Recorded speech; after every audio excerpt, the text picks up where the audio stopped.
Her car seat looks like the right size. There are probably rules on when to move up to a booster seat, aren't there? Rear-facing, forward-facing? I think I have it right. Car crashes are a leading killer of children 1 to 13. Are your children in the right car seat for their age and size? Don't think you know. Know you know. Go to safercar.gov/the right seat. I know my child's in the right car seat, or else I wouldn't get in the driver's seat. Brought to you by the National Highway Traffic Safety Administration and the Ad Council. You don't usually get a stock tip from a 16-year-old, but I'm here to tell you about a different kind of stock. It's called Better Futures, a stock for social change that's not about making money. Instead, you invest to help students like me go to college. This is beyond a simple donation. It's the opportunity for America to invest in its kids and take an active stake in the future of the country. The return on your investment isn't money. What you get back is knowing you protected our potential. So one day, that potential can grow up to become surgeons and architects, executives and engineers, people who can change the future just by being a part of it. My name is Alicia, and I'm your dividend. Invest in better futures with UNCF. Visit uncf.org/invest. A mind is a terrible thing to waste, but a wonderful thing to invest in. A public service announcement brought to you by UNCF and the Ad Council. This is Nnamdi Asamoah. I play football for the Philadelphia Eagles, but what I do off the field with United Way might be more important. I'm a volunteer tutor and mentor. Why? Because over 1 million kids a year drop out of school, and that's not okay. It takes 12 years to create a graduate, but it takes about the same time to create a dropout. And the difference between a child becoming one or the other could be me, or it could be you. Studies show that if we get to these kids earlier, their chances are better, and kids who read well by 3rd grade are more likely to graduate. So join me in United Way. Suit up and take the pledge. Become a volunteer reader, tutor, or mentor, because when a child succeeds, we all succeed. Give, advocate, volunteer, live united. Take the pledge at unitedway.org. Brought to you by United Way, the Ad Council, and the National Football League.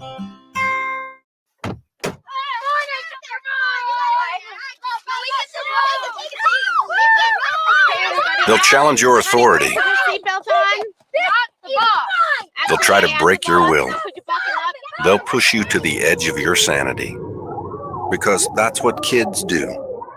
But this car is your territory, not theirs. Defend it. Who makes the payments? Who cleans it?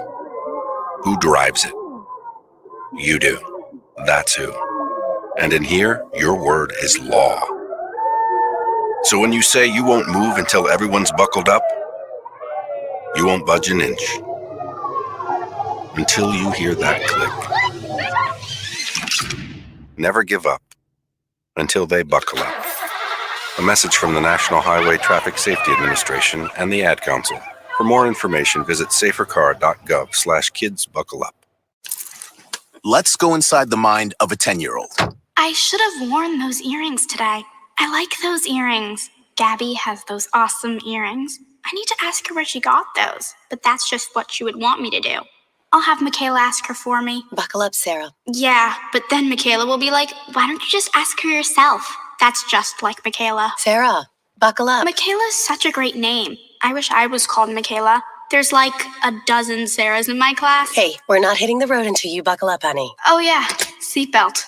I forget sometimes because my brain is like busy, you know? I wonder if there's pizza at school today. Sometimes it can be tough to get through to your kids, but it's not impossible. Always make sure they're wearing their seatbelts, even on short drives. Remember, you have the keys, you have the power. Never give up until they buckle up. A message from the National Highway Traffic Safety Administration and the Ad Council. Visit safercar.gov/kidsbuckleup for more information. Ranger Station, Ranger speaking. Hi, I'd like to report a bear hug. Uh-huh, okay. Well, We were building a bonfire, and I saw some, dry brush and leaves around, so, I said to move the bonfire somewhere else, and out of nowhere, Smokey Bear shows up and hugs me. So you noticed some wildfire hazards and moved your bonfire to a safer location. Yeah. Yeah, that's Smokey, all right. He likes it when people help prevent wildfires. It hits him close to home. Not everybody gets the hug, my friend. So that's pretty special to get a hug from Smokey Bear. Ha, so it was him. Hey, guys, I told you it was Smokey. Okay, well, congratulations, my friend. And thanks for calling. There are many ways to prevent a wildfire. Learn how you can do your part at SmokeyBear.com. Only you can prevent wildfires. Sponsored by the U.S. Forest Service, Ad Council, and your state forester. Hope you enjoyed your meal. And I just want to say, he's lucky to have a brother like you. Lucky? Caring for my brother is far from easy. Waking up every day, lifting him from the bed to the wheelchair to the car to get him to therapy on time, it's no small task between the doctors and the diagnosis, but nothing can disable this love. This is my big brother, my hero. He's part of me, like my arms and legs, so I'll be his. See, there's no time for tired. This starts again tomorrow. He'll be waiting for me. I wake up for him. I know he needs me, but I'm the lucky one, even though I need help now and then. If you're caring for a loved one, visit aarp.org/caregiving for care guides and community, or call 877-333-5885. Caregiving Resource Center. Support for your strength. Brought to you by AARP and the Ad Council.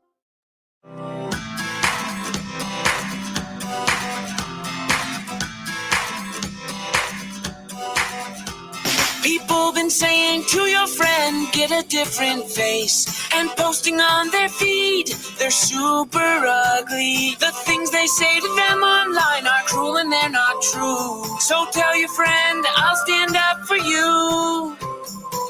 Don't worry, I know what to do. Oh, tell the world I see with an emoji to stop the bullies.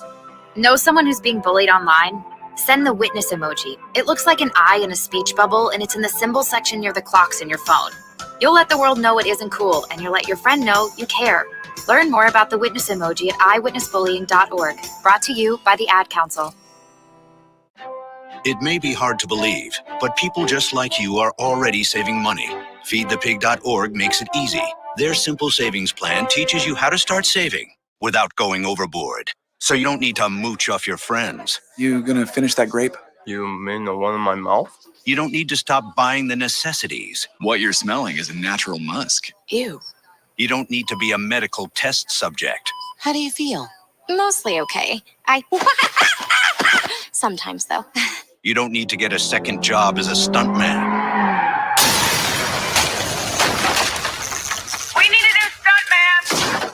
Let's break for lunch. You just need an internet connection. Don't get left behind. Start your personal savings plan with the tips and tools on feedthepig.org. That way, you don't need to sell your soul to the devil. $15 is the best I can do. All right, deal. Brought to you by the American Institute of CPAs and the Ad Council. When is the best time to talk to your family about staying in touch during a disaster? When floodwaters reach your door? When wildfires are engulfing the edge of your neighborhood? Or an earthquake is destroying buildings? When a tornado is tearing through town? Or a hurricane strikes? Or is the best time perhaps today? During a disaster, you may not be able to stay in touch with your family or friends as easily as you think. And it's not always as simple as using your cell phone. That's why now is the time to take action. Go to ready.gov/communicate and make your emergency plan. Don't wait. Communicate.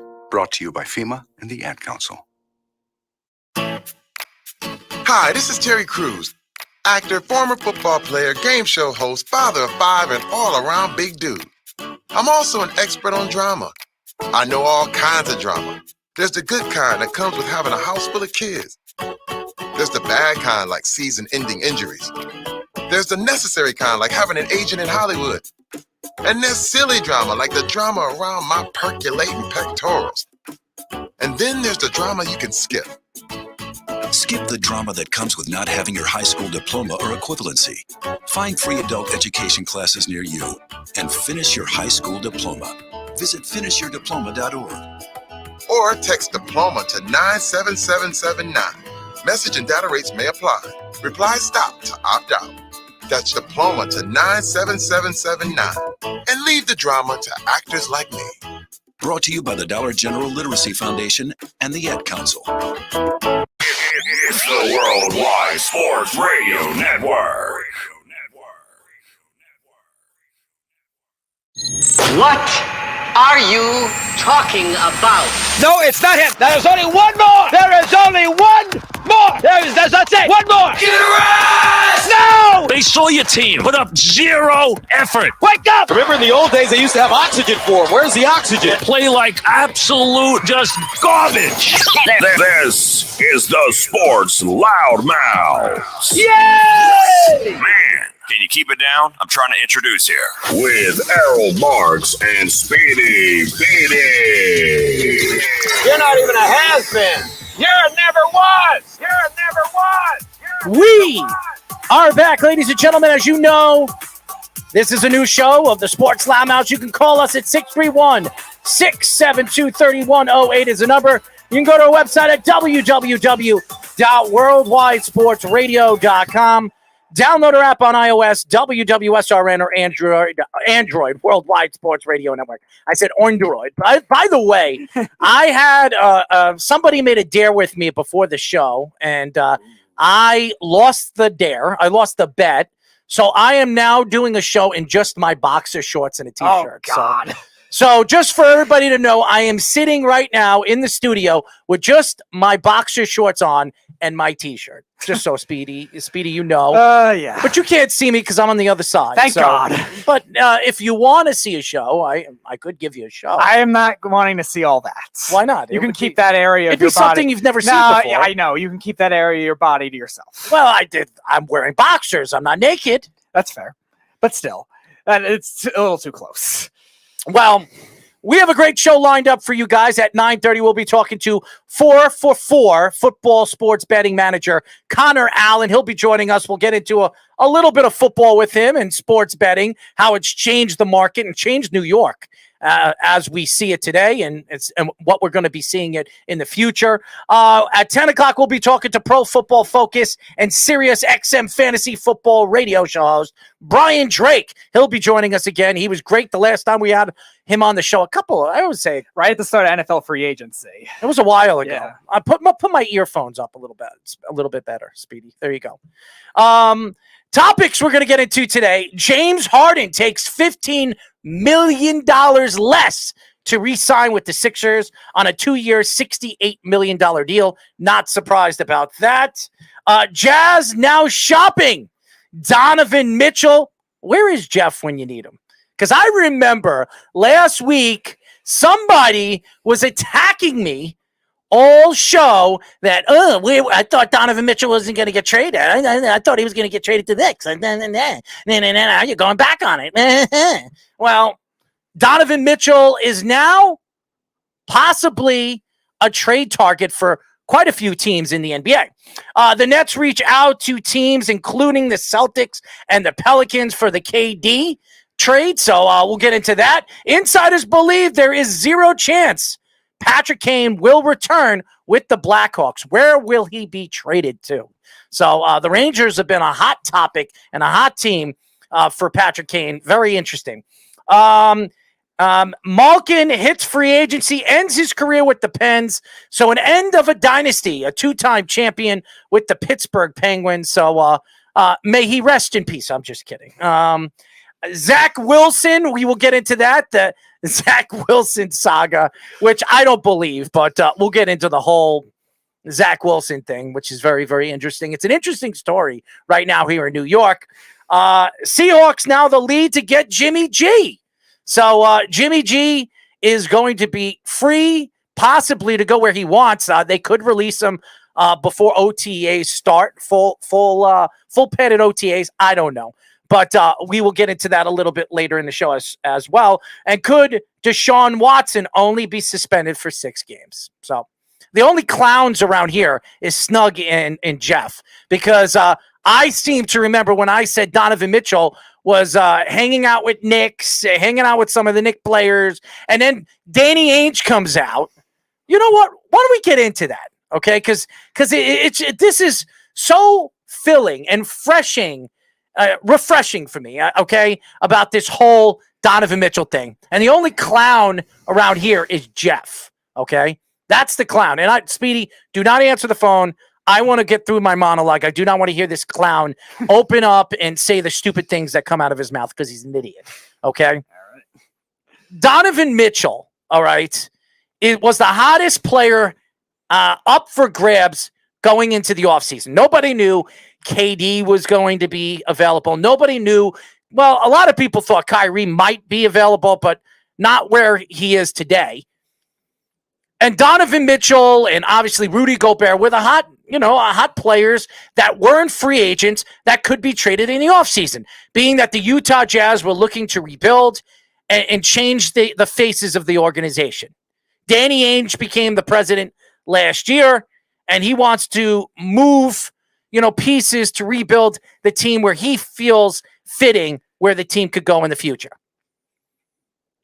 So Donovan Mitchell, it was either Donovan Mitchell or Rudy Gobert. Rudy Gobert gets traded when free agency opens up for a massive load of draft picks and players. So you can't not give up Rudy Gobert for the amount they got back for him. And then Danny Ainge came back and said what he said, that they're building the team around Donovan Mitchell. There's no plans of moving him at all. And now, today, within, I guess, the last 24 hours, Danny Ainge changed his mind. Now, where do I see Donovan Mitchell going? Do I think he's going to the Knicks? Honestly, no. What are the Knicks going to trade? What kind of package are the Knicks going to trade to get Donovan Mitchell? And they're going to have to possibly put R.J. Barrett in that trade. So I don't know if the Knicks are the team that's going to make the move for Donovan Mitchell. So let's say no to the Knicks, even though he wants to go there. So we look at Miami. Miami has some pieces. And one of their pieces might be going to free agency in Tyler Hero. So Tyler Hero is a good young player, a guy that I think the Utah Jazz would be very interested in. But they don't have control of him because he could be going elsewhere. So what would Miami trade for Donovan Mitchell? Are they going to trade Jimmy Butler? No. They want to put him and play him with Jimmy Butler on the court. So it wouldn't be Jimmy. So where are they going to go? Are they going to trade Adebayo? I can't see them doing that. They need size. So I don't know where they're going to go with this to land Donovan Mitchell. They could give up draft stock, but guess what? Miami's a top team. That's not it. That's not going to be any lottery picks. That's not going to be top 15 picks. Where are you going to go? 26, 27?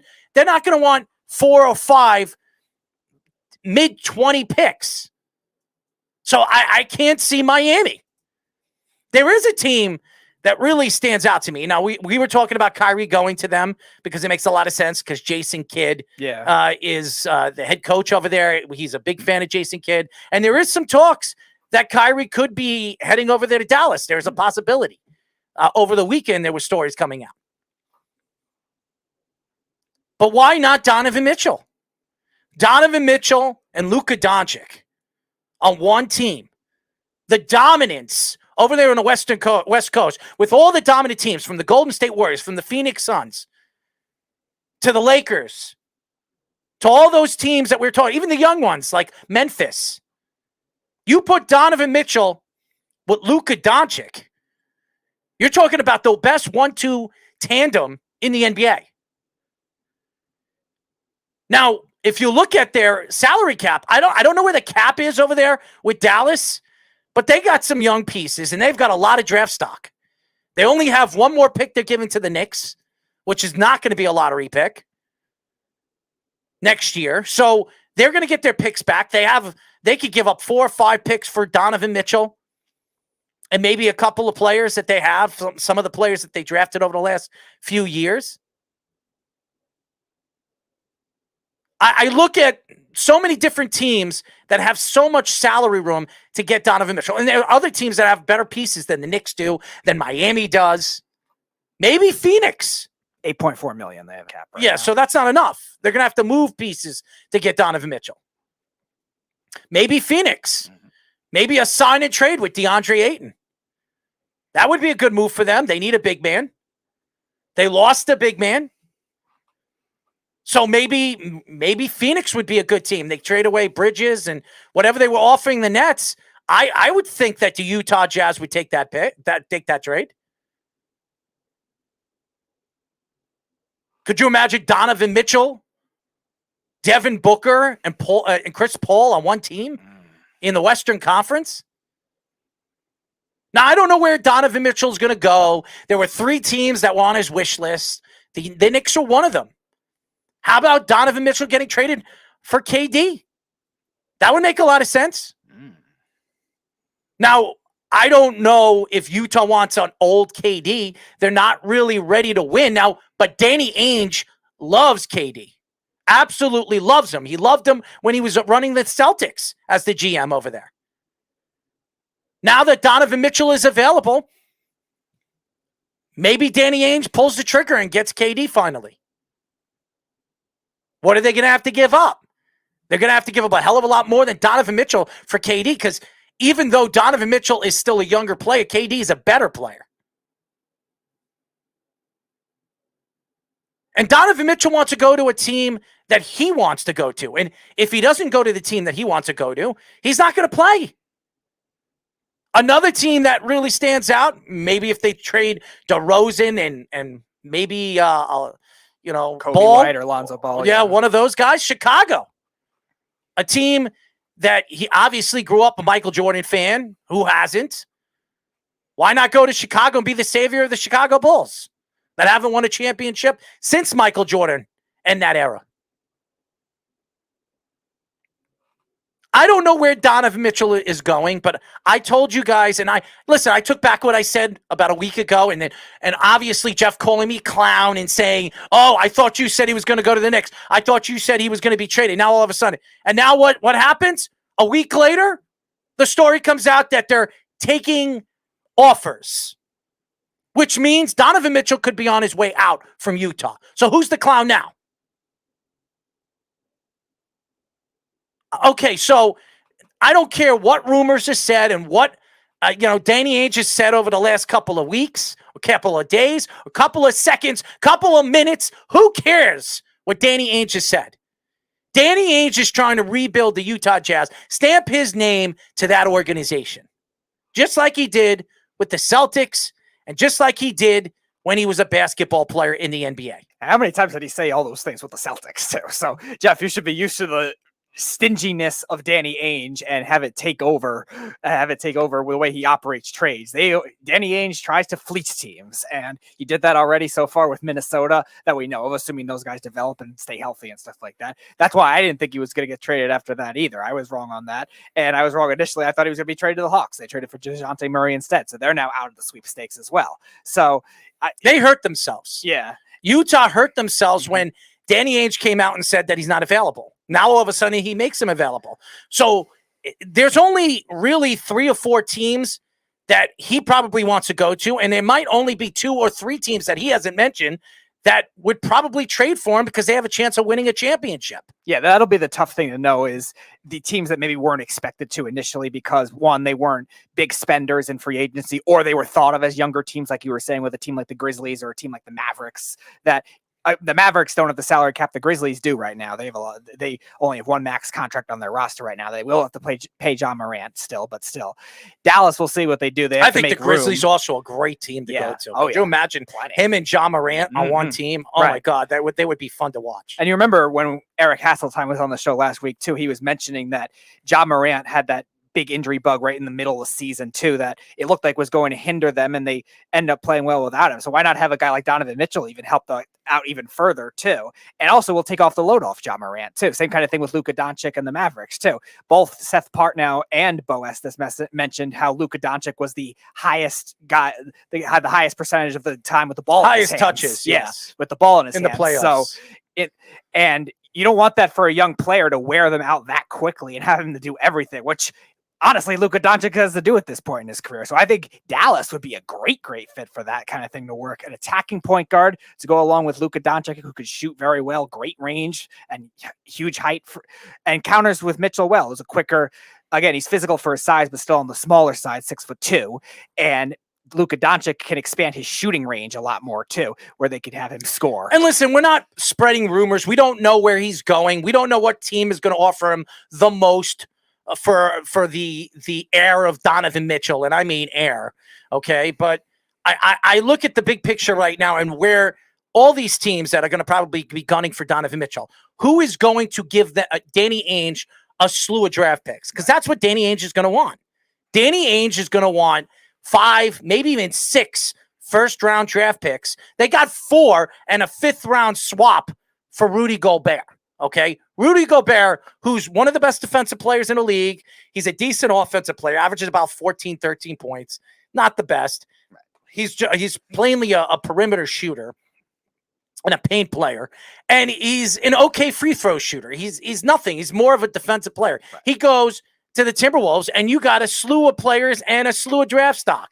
Donovan Mitchell's a better player than Rudy Gobert. Absolutely. So just think, if you got 4 with a 5th and 5 draft picks where you could swap one of them, that's 5 first-round draft picks you gave up for him. So if you look at this, Donovan Mitchell, you're going to probably have to give up 5 straight-up first-round draft picks or possibly 6 to get Donovan Mitchell. And players, because you got to match those contracts, because Donovan Mitchell's under contract. Right. And also the value is going to be higher just because of the one position that he is, and 2 in the versatility he is. Rudy Gobert, as great of a defensive player as he is more of a traditional center, which is not valued in today's game as much. They're looking for bigger wingers that have a little more well-rounded abilities and power forward types that could be more stretch 4s, where Rudy Gobert doesn't give you much besides the paint inside offensively. Offensive rebounding, yes. Defense, fantastic, but not much else. Donovan Mitchell, there's really no significant flaw in his game. Yes, he has had some bad shooting woes in the playoffs, sure,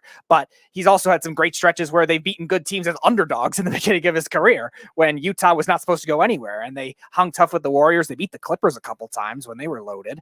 So he's had his stretches with that too. So Donovan Mitchell, based on that, with Danny Ainge running the show, good luck.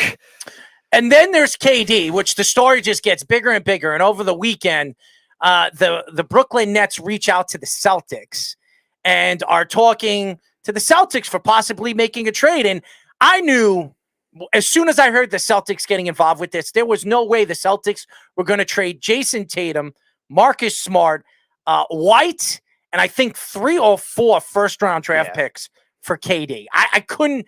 Jason Tatum and maybe 2 or 3 first-round draft picks would be worth KD. Right. I think that would be fair. But Marcus Smart, who was Defensive Player of the Year, White, who was a big add-on at the trade deadline, a pretty good point guard, and 3 to 4 first-round draft picks, that was not going to happen. The Celtics were not going to do that. But guess what? Danny Ainge and Brad Stevens are good friends.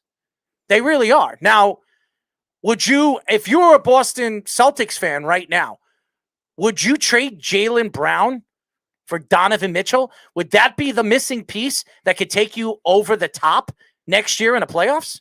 Now, if you would ask me who's a better player, Donovan Mitchell or Jaylen Brown, I'm taking Donovan Mitchell. Not by much. I think Jaylen Brown's a better defensive player, but Donovan Mitchell is the better all-around player. Offensively, Jaylen Brown's not better offensively than Donovan Mitchell. And by the way, the problem with the Celtics in the finals last year was their offense, not their defense. They couldn't score. Okay? Donovan Mitchell we've seen him take games over for the Utah Jazz in the playoffs. And Jason Tatum, let's be honest, if you have a shutdown closing defender on him, he doesn't play well. Donovan Mitchell, you can't defend him. He's undefendable. Is that a word? Undefendable? I'm not sure. I don't know, but he's very hard to defend. So to me, you look at where the Celtics are, and as a team, Danny Ainge knows the Celtics. Danny Ainge knows the players. Half of those players he probably traded for are some of his players. Jaylen Brown was a guy that he drafted. Why not reach out to the Celtics and see if Donovan Mitchell and they could figure out a trade for Donovan Mitchell and Jaylen Brown? Listen, I'm not a Celtic fan. And look, I'm even complimenting the Celtics where they can get a very fantastic player in Donovan Mitchell. Donovan Mitchell would be the missing piece to that team. Okay? Because I don't care what you say, Jeff. You'll say, Donovan Mitchell's not Jaylen Brown. He's not a great defender like Jaylen Brown. He's a better overall player. If you ask anybody right now, you ask any NBA expert. A matter of fact, I will ask one of our guests. They're football guys, but I'm sure they follow NBA. I would love to ask both of them and see what they would say. Would you trade Donovan Mitchell for Jaylen Brown and maybe a couple of picks? I would do it. But he also says they need to stop with the point guard nonsense. I guess that means maybe the experiments of trying to bring in free agent point guards, which they tried doing now with Malcolm Brogdon. He's calling. Do you want to put him through for the last 3 minutes, or go ahead, put him through? What's up, Jeff? That Donovan Mitchell is the last thing they need. It's the last thing they need. They don't need it anymore. Right now they have rotations of 3 guys at each position. The only thing they're missing is a backup wing, right? Because you just said you like Derek White. I appreciate that you like Derek White. I do too. Marcus Smart's a pretty good defender. And they just went and got Malcolm Brogdon, right? So they have rotating guys at that position. They just went and got another big in Gallinari, so they'll have a rotating cast of guys there between Horford. So you're telling Williams, honestly, I want to ask you this is an honest question. If you were to sit here today and you can get Donovan Mitchell for Jaylen Brown and a couple of picks, you wouldn't do it? No, I clearly wouldn't do it. And I'll give you the reason why, and I think it makes sense, and maybe you will agree, maybe you won't, that's fine. Donovan Mitchell would be a disaster in the Celtics offense. Kyrie Irving was. It didn't work with Kyrie Irving. Kyrie's a different player. He's a different player than Donovan Mitchell. They're the same. They're ball dominant guards who like to shoot and score 30 points. That's what they like to do. And that's not the Celtics offense. That's not how they play basketball. The only position that they kind of need is a backup wing. So their starting 5 is some combination of Horford, Robert Williams, Brown, Tatum, Smart.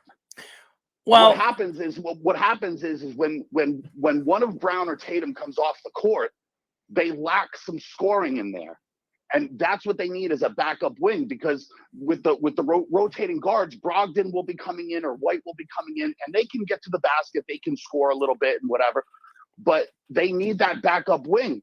They have the rotating cast of big guys where Gallinari can now step out or Grant Williams or something like that, but they need another wing that can get to the basket. That's what they would need. I think Jaylen Brown is the better all-around defender player, but I look at Donovan Mitchell. He is a better playoff player. Every time we've seen Donovan Mitchell in the playoffs, he's been a dominant player. Jaylen Brown, there are games that show you that he's a superstar, and there are games that he disappears in. And I think Donovan Mitchell is the better player when it comes to the playoffs. Listen, you need guys to show up in the playoffs. That's completely fair, but they play 2 different positions. Yes, so they really do. Yes, they do. Unfair comparison. But you're getting a guy, I think, that could give you that superstar player. I don't know if Jaylen Brown is that superstar player, and Jason Tatum could be that player. But in the playoffs, especially in the finals, he disappeared. He disappeared. He definitely did, right? But here's the thing to remember: the Celtics were the best defending team in the league. People don't talk about this. The Warriors were the 2nd best defensive team in the league. So yeah, he struggled because the Warriors also have a good defense. But when you see Tatum play against other people, he put everyone in a body bag in the Eastern Conference. I like he shut down Kevin Garnett, did he not? Listen, I used to hate. Oh, yeah, I'm sorry, Speedy. I said Kevin Garnett, and you're right, Kevin Durant. I'm sorry. Did he shut down Kevin Durant? Yes, he did. Series? Yes, he did. Actually, right. Jason Tatum did. Because Jason Tatum was defending Tatum did. Kevin. I thought you said Jaylen Brown. No. Tatum completely Yeah, he shut it did. down. You're talking about him disappearing, but Tatum basically When you single-handedly needed won him that the series. most, when you needed him in the big game, he didn't show up. He couldn't score. And that was the problem with him. Why did the Celtics not beat the Golden State Warriors? It wasn't defensively. They couldn't score. They couldn't score. It wasn't that they couldn't score, because when they could hold on to the ball, they scored just fine. It was the turnovers. Okay. Jaylen Brown had a ton of turnovers. Tatum had a bunch of turnovers. And Donovan Mitchell could play. And Donovan Mitchell could play point guard and shooting guard. He's absolutely. He could play point guard on any NBA team right now. He's a good passer. He averages about 6 assists a game. I mean, he's not just ball dominant. He is a good passer. I don't care who you are. If you're on any team that averages 25 turnovers a game, which is what the Celtics did in the finals, you're not winning basketball games. You're not. You can't turn the ball over that many times. Okay. And who brings the ball up? The point guard, right? Now, who is the number one point guard now on the Boston Celtics? Who's the number one point guard? You clearly don't watch the Celtics, because that's not necessarily true. Brown handles it. Tatum handles it. I know, and they need a point guard that can bring the ball up, that can ball handle, and move the ball around the perimeter. They just got one. Who? Brogdon. Brogdon can't stay healthy. The guy that you're going to trust Brogdon a whole season. When was the last time we've seen Brogdon play a full season? If they go and get Donovan Mitchell, that move makes no sense, does it?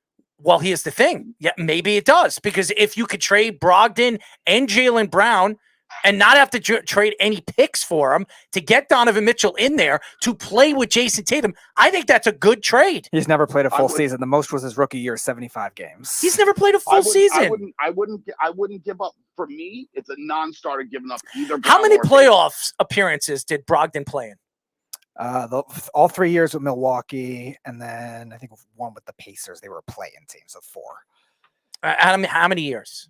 Out of 6 years. Okay. So he's played a couple. Was he a good playoff player? Do you have his numbers in the playoffs? I'm just getting them now. Well, find his numbers, because I look at numbers. Donovan Mitchell, and I know you say numbers don't sell anything, and maybe you're right, but in the playoffs they do. You want to see these guys show up in the playoffs, in the big game. The regular season means nothing in every sport. We could look at it from football, baseball, even hockey. It doesn't matter. You show up in the playoffs? Panarin, how many times did we hear in the offseason after the playoffs were over that Drury was pissed off at him because he couldn't do anything in the playoffs? 12.2 points per game, 4.2 rebounds, 4.2 assists. Now his last playoffs, how many minutes? In a combined 30.3 minutes per game. That's not good. And that's not good. Yeah, 2019 was the only time he didn't really play a lot, only 16.6. Now his last run, which was in the bubble, he was great, 21.5, 4.3, and 10 assists. So that was the most recent one, but that was only one short series against Miami, and I guess he was the only good player for Indiana at the time. Go ahead, Jeff, before we let you go. Yeah, I wouldn't. It's a non-starter for me giving up either one of those guys. You realize Jaylen Brown has been to the Eastern Conference Finals 4 out of his 5 years, and Jason Tatum's been there 3 out of his 4 years. But did they win, Jeff? That's the whole point of it. You could go to the finals. There's only one team that's winning, and the fact that they're competitive and making it as far as they are year after year, all you need to do is build around them. A lot of the pieces were there, and they've been trying to and failing, because the Celtics have had an unhealthy obsession with point guards for forever, and they need to give it up. They went and got Kyrie Irving, and Scary Terry was better than Kyrie Irving. Scary Terry. That's his nickname. I'm sorry. Yeah, I know. Who's Scary Terry? I hear all you. Terry Rozier. Oh, Scary Terry. I thought you were talking about the Jet for a second. But this is what it is with the Celtics offense. This is what you're missing about the whole thing. They have had a guy like Donovan Mitchell. It screws up the whole Celtics offense. They were far better and far more efficient when they had a guy like Terry Rozier running their offense, who wasn't a guy who needed the ball in his hands, who would move the ball. He'd knock down a few shots when he was open and whatever, but he wasn't ball dominant. Donovan Mitchell needs the ball in his hand every time, and it doesn't work in the Celtics offense. We've seen it. They've tried to do it. It doesn't work. All right, Jeff, call back a little later. Robert Williams. Robert Williams. Jeff from Tampa. When we come back, ladies and gentlemen, we'll be talking to 4for4 football sports betting manager Connor Allen here on the Sports Loudmouths. You're listening to the Worldwide Sports Radio Network. This is Mario Andretti. You know me as a race car driver, but I'm also a Meals on Wheels volunteer. I've raced against the sport's biggest personalities, but I've never met more vibrant, amazing people than the seniors served by Meals on Wheels. As a volunteer, you deliver a hot, nutritious meal and a friendly hello to someone just like your mother, grandfather, or next door neighbor.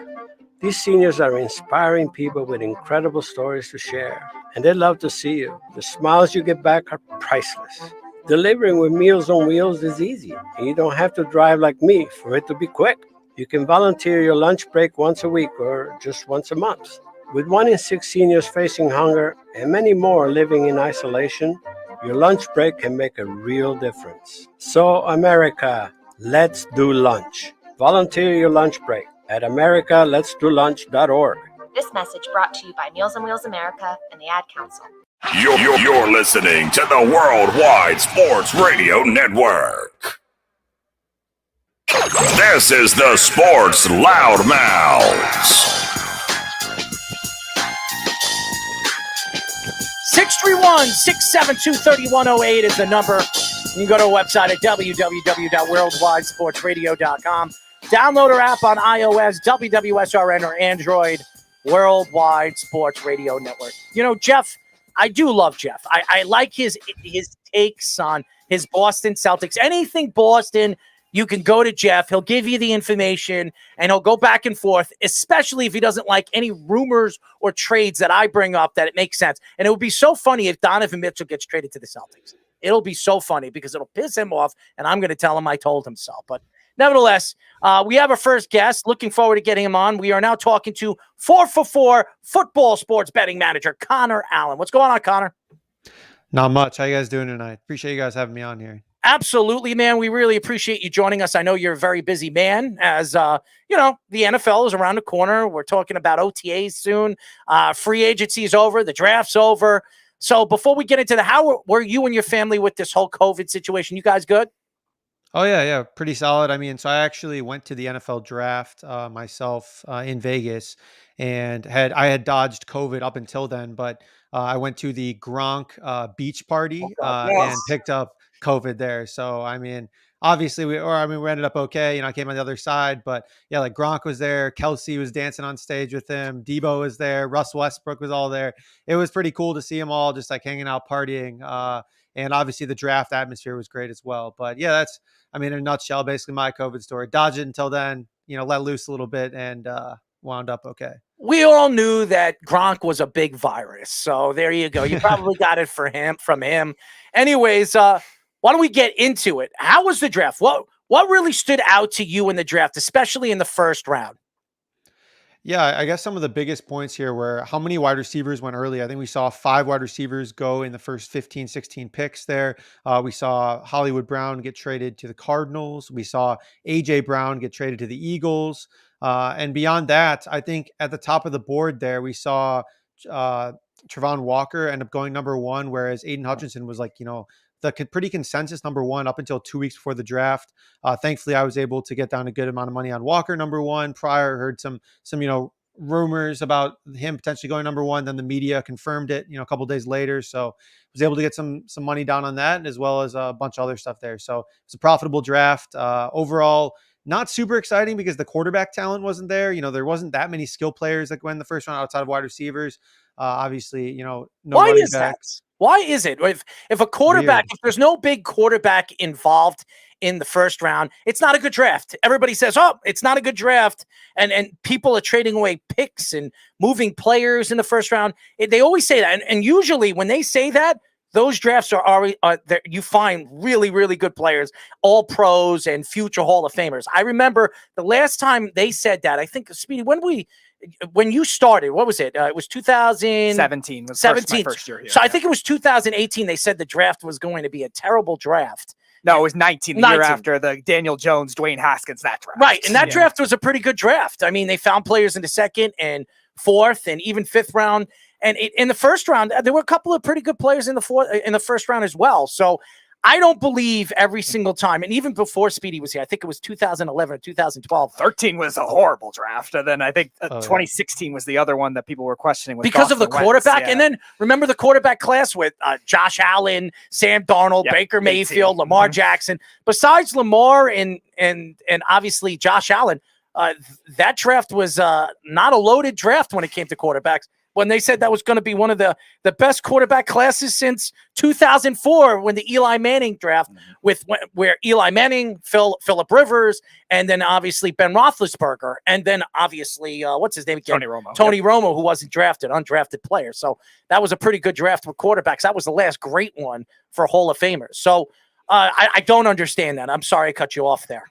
No. I totally agree, and I think that the reason people say that it's kind of like a media spun narrative because it's a quarterback league. Quarterbacks sell tickets. Obviously quarterbacks drive wins. So if you don't have a player that is gonna kind of like alter your franchise like immediately, I think that everyone says, oh, it's not a good draft. Where like you're saying, there's a ton of good offensive linemen in this draft. There was a ton of good defensive players early on, and there was a lot of good wide receivers taken in the first round. So I think that those guys will all make a difference, but to their point, like none of those guys are probably going to like alter a franchise entirely. And that's, I think, probably the biggest difference. But I think this next draft we should see a couple good quarterbacks, CJ Stroud, Will Levy, I think from Kentucky potentially. Yep. Yeah. Levis. Yeah. So I don't get too into the prospects, honestly, this early. I watch a little bit of college football here and there, but from my understanding, there should be at least 3 to 4 quarterbacks who should go in the first round that will be better than, Kenny Pickett, Malik Willis,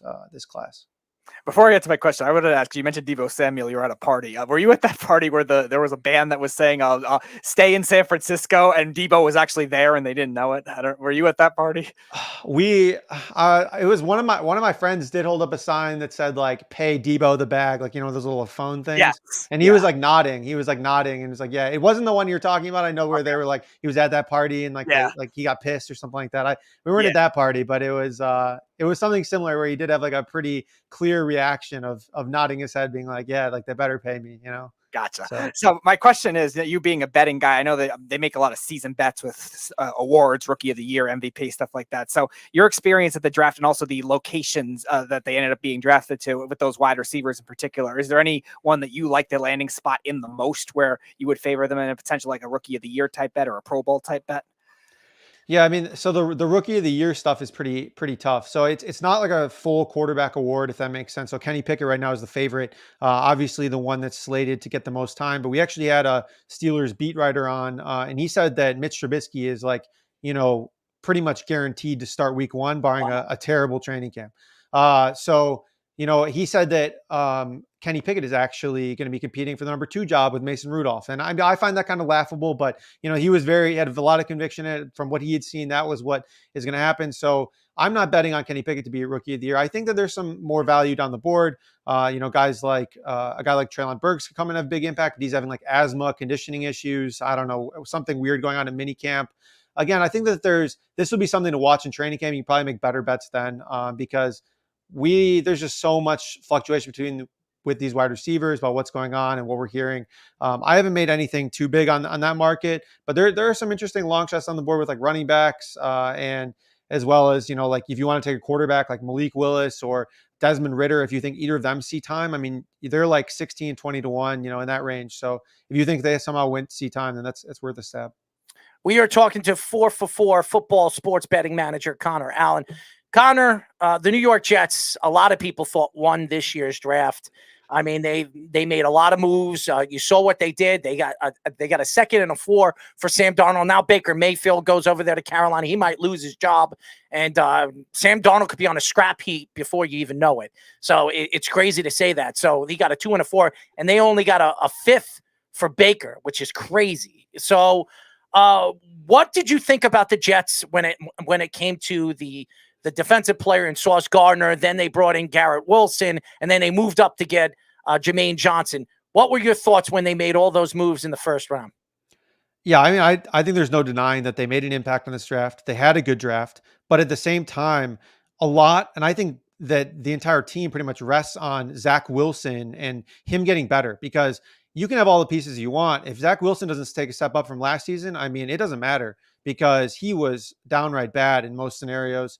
And obviously, they improved the offensive line throughout the offseason. They obviously had brought in Garrett Wilson. They have Elijah Moore. So they have weapons. They have all the pieces in place. And I expect him to be a little bit better. But really, at the end of the day, like, I think that his progression as a passer and kind of being able to play within the system that they have is kind of the biggest difference. We saw Mike White come in last year and outplay him, just by taking the dump offs, taking the easy reads. Well, he was a rookie too. Right. Of course. So, I don't want to be too harsh, but at the same time, like, this is a big year, obviously, like, we're not going to like call him a bust after this year, but if he doesn't play well, his leash is very, very short. If he doesn't play well this year, the Jets are looking for a new quarterback in next year's draft. Right. I absolutely believe that. There's no way that Joe Douglas is going to be sitting as the GM. And trust me, the Jets they're the Jets are the first team in NFL history to have two top 3 picks in less than 3 years. Nobody's ever done that before. And the Jets, could you imagine all the teams, Jacksonville, the Browns, all the bad teams, the Jets are the first team in NFL history to draft 2 top 3 quarterbacks, top 3 picks, and give up on one of them in less than 3 years. It's crazy. It really is. So Zach Wilson is, and yes, he's involved with the tabloids right now because he was possibly sleeping with his mom's best friend. Who cares? Whatever. It doesn't matter. I know everybody in the press want to bring it up, and we're going to get into that a little bit later in the show because I've got a lot to say about that. It's so stupid. But again, if anything, you would give him props. I mean, a young man sleeping with a 40-year-old woman. He should be happy, and he's not going to be taking any crap from his ex-girlfriend anymore because she's hanging out and dating his roommates. So, I thought that was hilarious. I mean, obviously, it kind of sucks that he was cheating on her, but at the end of the day, like, it does not impact his on-field performance, like 0%. It's the Jets. I'm a Jet fan, so I know all about the Jets. And if there's anything to be with the New York Jets, with the Rex Ryan era and the clown eras that we've seen, and I'm a Jet fan, this would be one of those funny, events that you could just laugh at and just hope that's the only thing that's going to happen this year that's clown-like.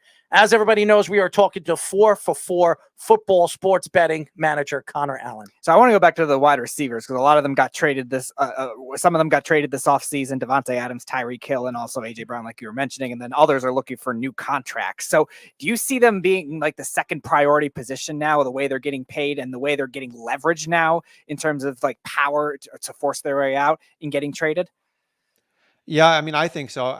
I also think that the trade, with Tyreek Hill is probably going to have a huge impact on the NFL and like kind of his impact on the Dolphins. So if we see him go to Miami and end up crushing, like just truly changing the game for Tua, opening the field up, obviously there's a lot of other factors there as well with the offensive line and new coaching staff. But, if he really goes there and makes a big difference, like, I think that's going to have like an extra impact beyond what we're already seeing with big wide receiver trades, big wide receiver contracts. So yeah, to some extent, like, this is becoming a passing league for most teams who are not like focused on being a hyper efficient rushing attack. It's becoming a passing league, and that's just a natural extension of that, having wideouts who can literally get open whenever, who are faster than everyone else, who are able to change the game. So, Connor, we look at the NFL going into the season. Everybody over the last couple of years thought the NFC was the more dominant conferences in all of football. Now the transition this year with the quarterbacks getting traded, Russell Wilson's there. Obviously Justin Herbert. You have Burrows, who has an offensive line now. Lamar Jackson's looking for a new contract. I mean, the better quarterbacks are in the AFC. There's no question. Josh Allen. What are your thoughts to transition this year from the dominant NFC to now the dominant AFC? Yeah, I think from multiple perspectives here, being in the AFC is just like a massive disadvantage for any team. I mean, you have a team like the Colts, who, from all accounts, has a good roster. They added Yannick Ngakoue, they added Stephon Gilmore, they traded for Matt Ryan, and right now they are, like 7th or 8th highest odds, and they just to win the AFC. So like, and I think that's pretty accordingly. You have the Bills, Chiefs, Chargers, Broncos, Ravens, Bengals all ahead of them, and I think that's about right. Like I like the Colts to potentially win their division, but at the same time, coming out of this like gauntlet AFC is just so much harder. And especially the AFC West, obviously 3 of those teams, 3 of the top 4 are all in the AFC West. That alone is going to be, should be a 2 playoff team division. But outside of that, I mean, I would not want to be in the AFC. Like even middling teams here Titans and like Dolphins, if they want to take a step forward, I don't even think they have a chance to win the AFC, because like them taking a step forward vaults them into, probably towards the middle of that range even. And even then they're probably not good enough to win multiple games to even win the AFC in I the don't know playoffs. why everybody's blowing up the Miami Dolphins. Well, because they got Tyreek Hill. They didn't have a good draft. I really didn't think their draft really stood out. They have Tua, who can't stay healthy, who a lot of people are calling him, what is it, left-handed Tebow? Yeah, Whatever. he's more accurate than Mahomes, though, according to Tyreek. I mean, give me a break. I mean, this is Tua's last opportunity. He has weapons now. He has a new coach. You have to learn a new offense. I don't know why anybody's sitting here today and thinking that Miami's going to be that much better than they were last year. I don't care with Tyreek Hill. Tyreek Hill made a big mistake, okay?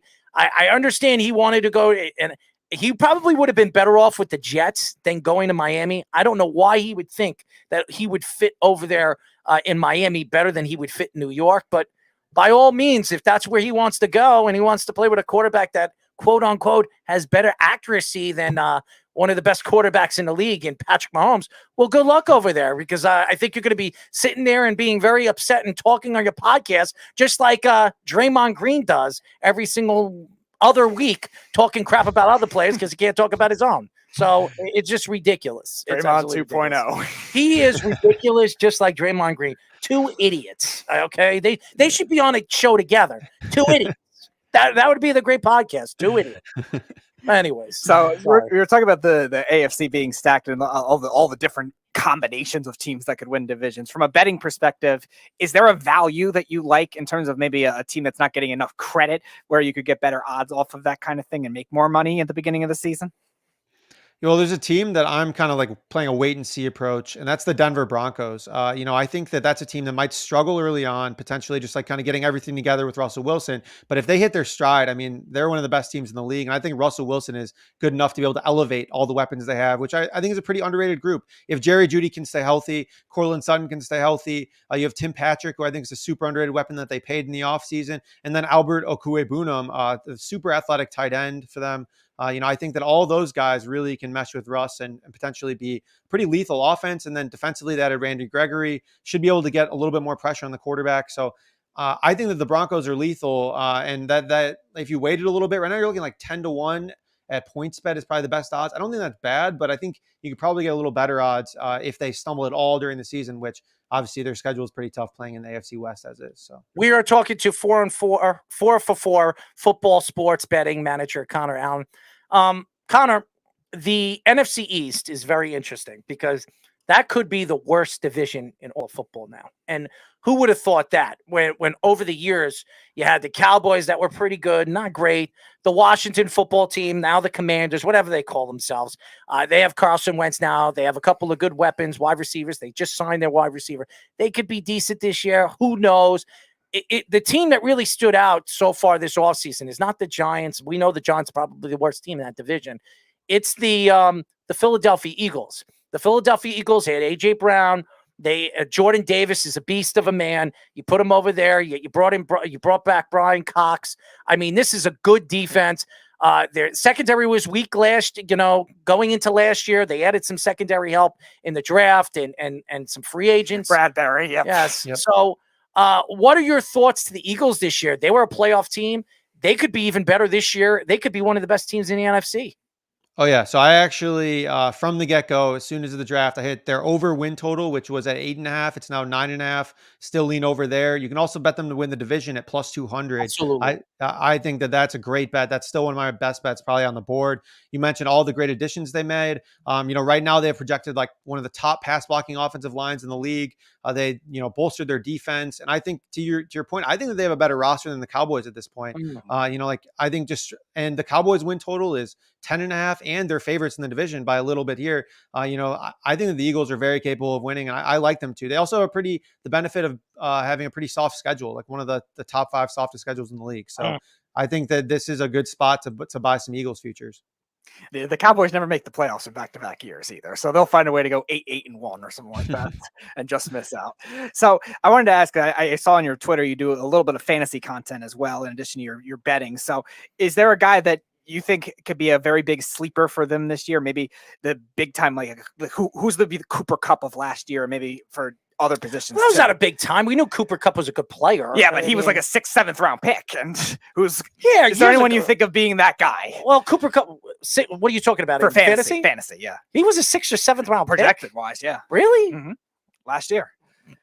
I obviously wasn't aware of that. I mean, so any guys that you think could be that guy for fantasy this year? Yeah, so I think that kind of something we just mentioned here, and in the same vein, I think that drafting guys like Cortland Sutton or Jerry Jeudy, also like Kupp, getting that quarterback upgrade from Jared Goff to Matthew Stafford in Denver, that's from Drew Lock and whatever bums they've been rolling out to now Russell Wilson. Like Russell Wilson has been dishing some of the most efficient targets over his entire career. If you look at completion percentage over expectation and EPA combination, he's like the 6th best since his rookie year. Last year he was like 5th before his injury, and so I think that he's going to make a big difference there. So I think those are two buy lows. I guess they're not really sleeper. They're going like middle rounds. They're like 4th, 5th, 6th round most of the time. But a guy that if you want to look like deeper down the board that I really like this year is a guy, Chase Edmonds. So, I know you mentioned that you're not in Miami, and to some point it looks really, ambiguous. They have Raheem Mostert, they have Sony Michel, they have Chase Edmonds. But the reality is they paid Chase Edmonds 6 times the amount that they paid Sony Michel or Raheem Mostert. Myles Gaskin's going to get cut. They can cut him for $20K in dead cap, whereas he's owed $2.7 million if he's on the roster. And so Edmonds, and neither of the other two guys can catch passes. So Edmonds is going to catch passes. PPR league, he's got a safe floor. And then, if he does get some of that early down work, which I think is very possible, he was actually last season had the highest yards per carry in zone blocking running plays. And as you know, San Francisco, Mike McDaniel, they ran a really high rate of zone running plays. So he's a great fit for the system. He could see more work on early downs, potentially somewhere on the goal line and as passing work. And you're getting him in like the double-digit rounds, like 10, 12, 13th round. And I think he's a starting running back. So that's probably a sleeper if I have one right now. He was good for Arizona, but they also had Kyler Murray. And Kyler Murray does open up the field because of his legs and the ability that he has. So I want to see what Chase Edmonds could do on a very weak offensive line and a very weak quarterback. I don't trust Tua that he's going to stay 100% healthy. I know who did they bring in to free agency, the backup quarterback? Teddy Bridgewater. Teddy Bridgewater. I think eventually Teddy Bridgewater is going to win that job. So I don't think Tua is going to stay healthy. And then when he gets hurt, Tua's going to be out and Bridgewater will be in. He'll play decent, and then I'll keep him on the field because Tyreek's going to say, I like Teddy. Teddy's better, so, he's more accurate than Patrick Mahomes. So if Teddy's better than Tua, does that make Teddy more accurate than Patrick Mahomes? I have no idea. With Tyreek, you don't know what he's going to say and when he's going to say it. But when he says it, you just shake your head and just say, shut up. You run like a cheater. You're as fast as a cheater. You almost got beaten in a race by Terrell Owens. Terrell friggin' Owens, who's 50 years old and still runs a 4.4. He's beastly. Now he plays in the Arena Football League? I mean, the guy, it's crazy. I mean, the guy is just an idiot. I like Tyreek. I have a lot of respect for him. I think he's one of the more talented wide receivers in the league, but he also played with one of the best quarterbacks, one of the best offensive lines, one of the best offenses, and the best offensive-minded coach in possibly NFL history. And he's talking now all of a sudden. He's going to a team that has a new coach who's never been a coach before in the NFL, and, by the way, has no offensive line. Not what do they got? They got one Armstead player. and Austin Jackson solid, but that's it. Austin Jackson's not good. He's solid. He's nothing special. He's not good. Their interior is all horrible. Armstead's great. He's a great player. They got him in free agency. Besides him, everybody else on that team stinks. Okay, they stink. And when they play teams that can get to the quarterback, you're going to see Tua running for dear life. But anyways, we are talking to 4for4 football sports betting manager Connor Allen. Connor, okay, so we're looking throughout the whole league, all right? Right now, if I put a gun to your head right now, who do you have coming out of each division? Oh, man, that's tough. Okay, so we'll go with right now, if I had to pick, I'm going to go with probably the Tampa Bay Buccaneers out of the NFC, and I'll go with the Chargers out of the AFC. I think that on paper they have the best roster in at least or one of the best rosters. It's easy to pick the Bills. I think the Bills would be a fine pick as well. But if we want to go a little bit further on the board, get a little bit frisky there, I think that the Chargers are in a good spot. just overall, they made some good additions in free agency. I believe in Justin Herbert. I think that he showed plenty of potential as well. It's just a matter of whether they can stay healthy. I don't know how it happens, but every single year they happen to have some of the most injuries to their offensive line or their defensive line. It's been pretty consistent throughout multiple coaching staffs, training staffs. I don't know if it's the grass that they've been playing on or anything, but still it is something else. So I think on paper they're a solid look, and I'd probably lean towards the Bucks, but I guess there is some concern about, without Chris Godwin, I think is probably going to potentially start on the PUP list or, have a slow start to the season. But they did add Russell Gage. I think that he's a unique addition, was able to perform pretty well, even with on a pretty bad team there. And obviously, no Gronk hurts a little bit too, but I think at the end of the day, Brady's good enough to figure it out with the weapons that he has there. So my last question, one bold fantasy prediction and one bold, I would say like strategic betting prediction, one value that you really like, either a player or a team, could be anything.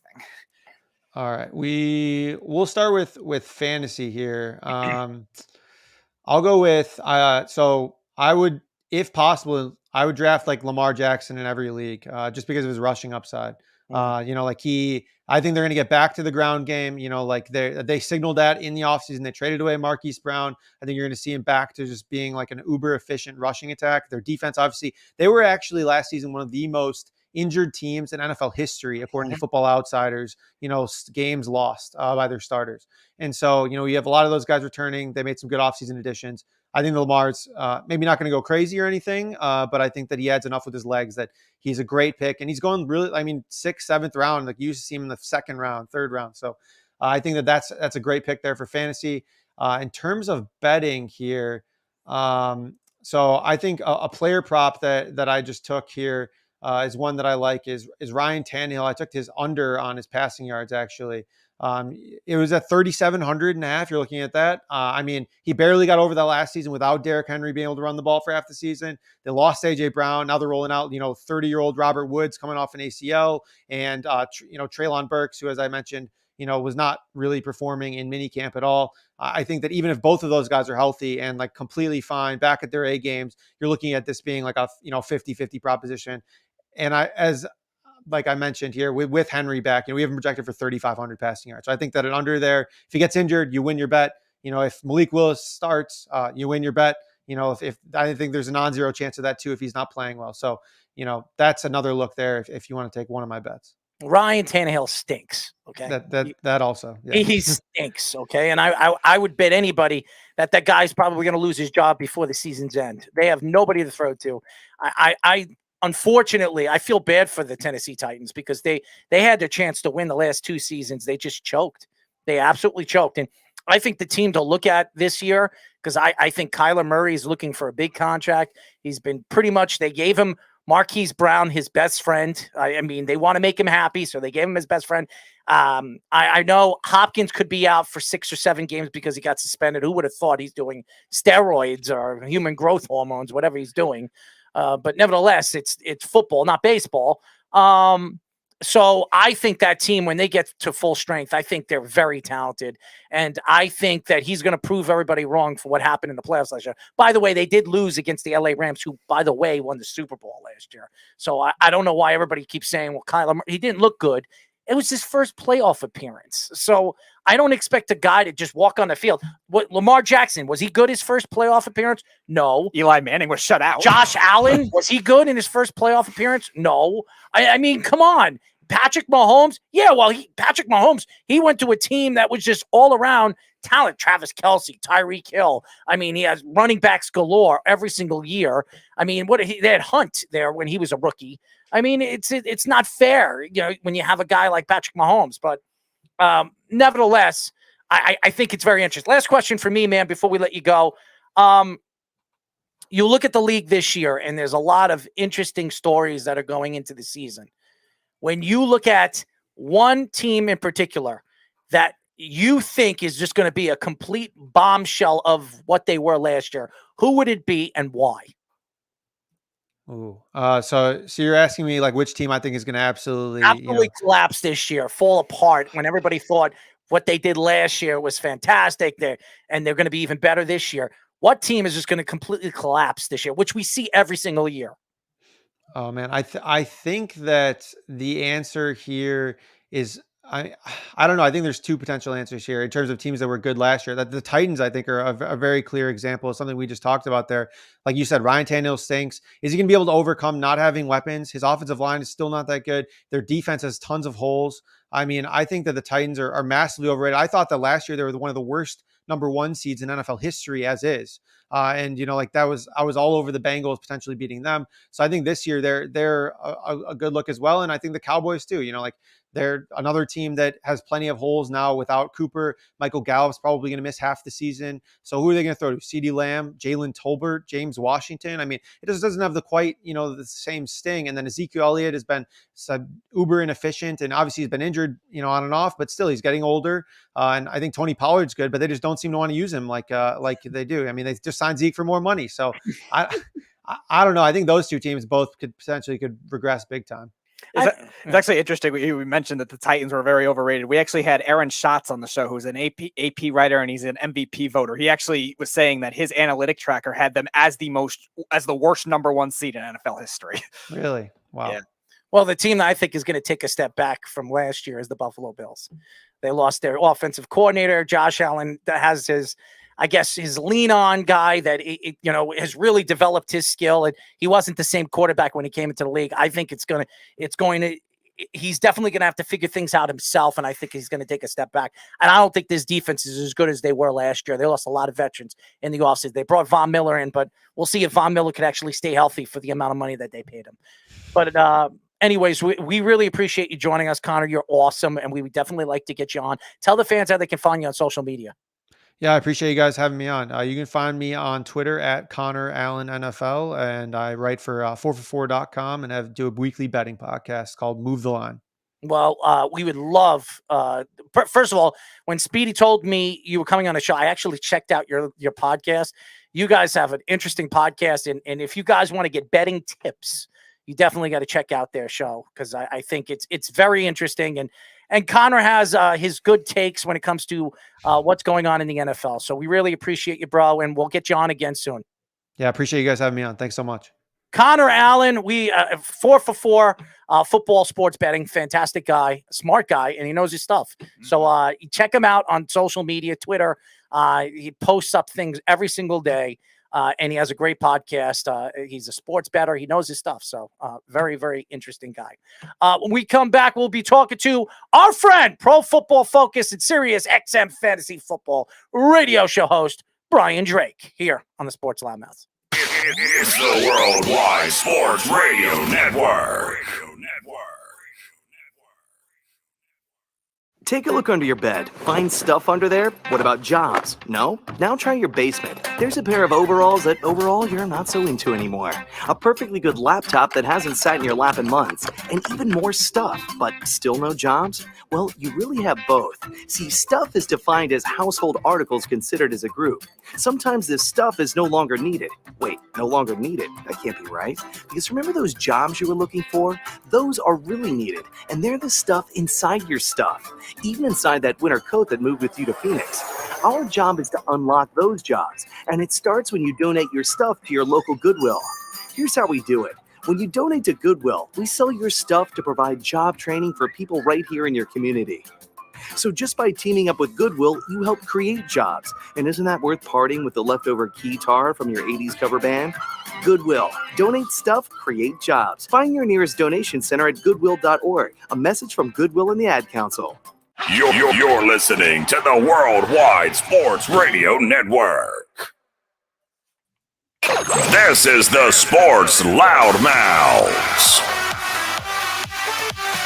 We are back, ladies and gentlemen. As you know, this is the Sports Loudmouths. 631-672-3108 is the number to call. You can go to our website at www.worldwidesportsradio.com. Download our app on iOS, WWSRN, or Android, Worldwide Sports Radio Network. Connor Allen, ladies and gentlemen, fantastic guy. I checked out his podcast on YouTube.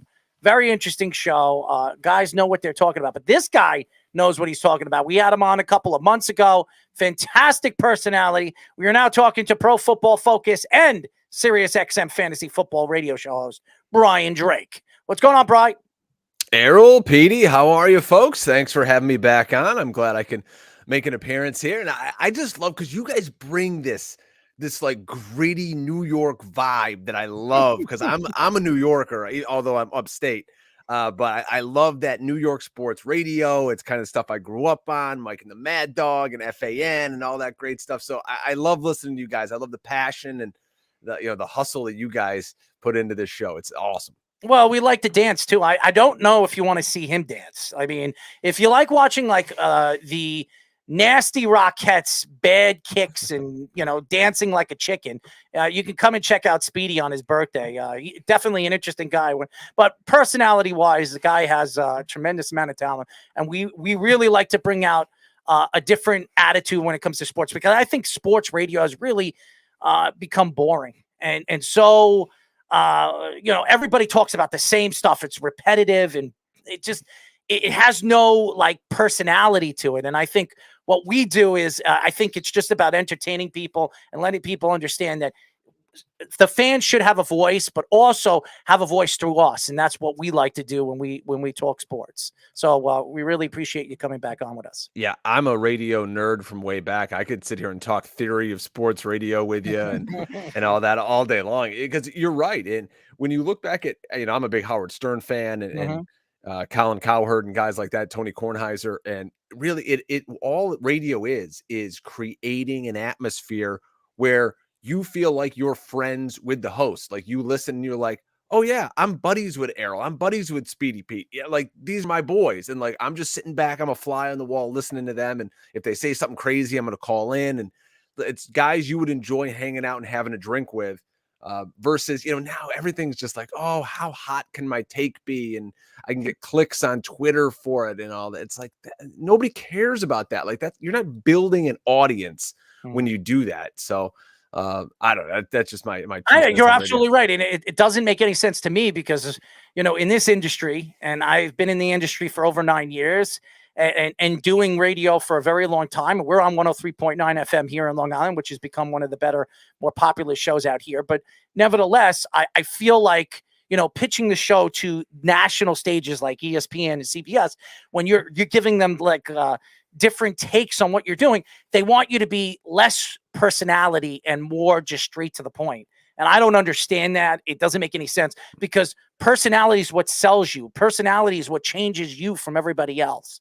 But they don't want to hear that. They want to hear straightforward takes that, could be boring and not something that to me is who I am. And I don't understand that. I'm still trying to figure that out. But again, it's all about getting your foot in the door, Errol, and doing what you're asked to do. And then you can be who you want to be, which I don't understand that.